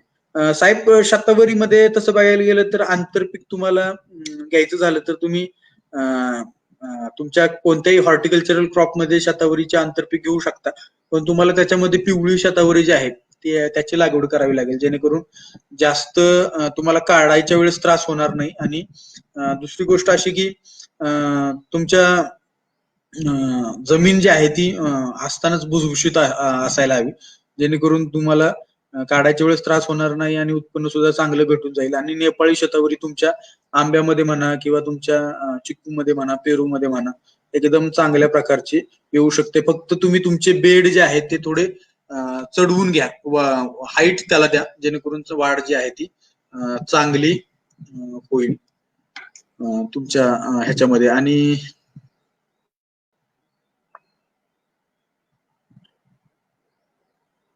मला वाटतं बऱ्यापैकी प्रश्न जे आहेत ते कव्हर केले आहेत. अजून जरी कुणाला तशा काही शंका असतील, किंवा अजून तुम्हाला जर का काही विचारायचं असेल तरी तुमच्याकडे लाईव्ह आणि प्लांट कुठे याच्या औषधी वनस्पतींचे आणि सुगंधी वनस्पतींचे मी तुम्हाला एक राठोड साहेब म्हणून आहेत, तर त्यांचा तुम्हाला कॉन्टॅक्ट नंबर, विकास चौधरी साहेब, तुम्ही तुमचा कॉन्टॅक्ट नंबर जो आहे तो मला कमेंट मध्ये टेक्स्ट करा. मी तुम्हाला ज्यांच्याकडून रोपांची उपलब्धता होऊ शकते त्यांचा कॉन्टॅक्ट नंबर मी तुम्हाला टेक्स्ट करेल. तर मी तुम्हाला तो कॉन्टॅक्ट नंबर आवर्जून देईल. तर तुम्ही टेक्स्ट करा फक्त तुम्हाला तुमचा नंबर मला. मी आपलं फेसबुक लाईव्हचं सेशन संपल्यानंतर तुम्हाला नक्की आवर्जून तो कॉन्टॅक्ट नंबर जो आहे तो शेअर करेल. तर मला वाटतं बऱ्यापैकी तुम्हाला माहिती भेटली असेल, किंवा माझं असं वैयक्तिक मत आहे की बऱ्यापैकी माहिती सुद्धा सांगायची राहिलेली आहे. वेळ आपल्याकडे कमी आहे, किंवा ज्याला म्हणतो की खूप वास्ट हा एरिया आहे औषधी आणि सुगंधी वनस्पतींचा. तर जाता जाता मला एक व्हिडिओ दाखवायचा आहे की जो सुगंधी वनस्पतींचं जे तेल आहे ते कशा पद्धतीनं काढलं जातं, किंवा ऍक्च्युअली ते युनिट कसं असतं.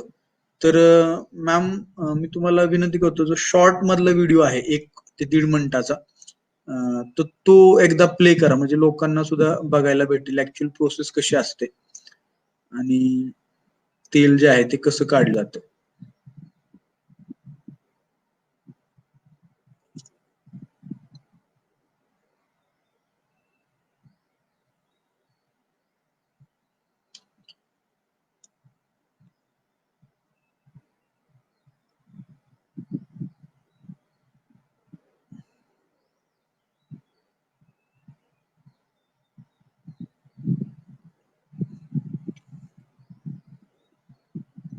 हा दुसरा त्या पलीकडच्या बाजूचा ऑइल डिस्टिलेशन.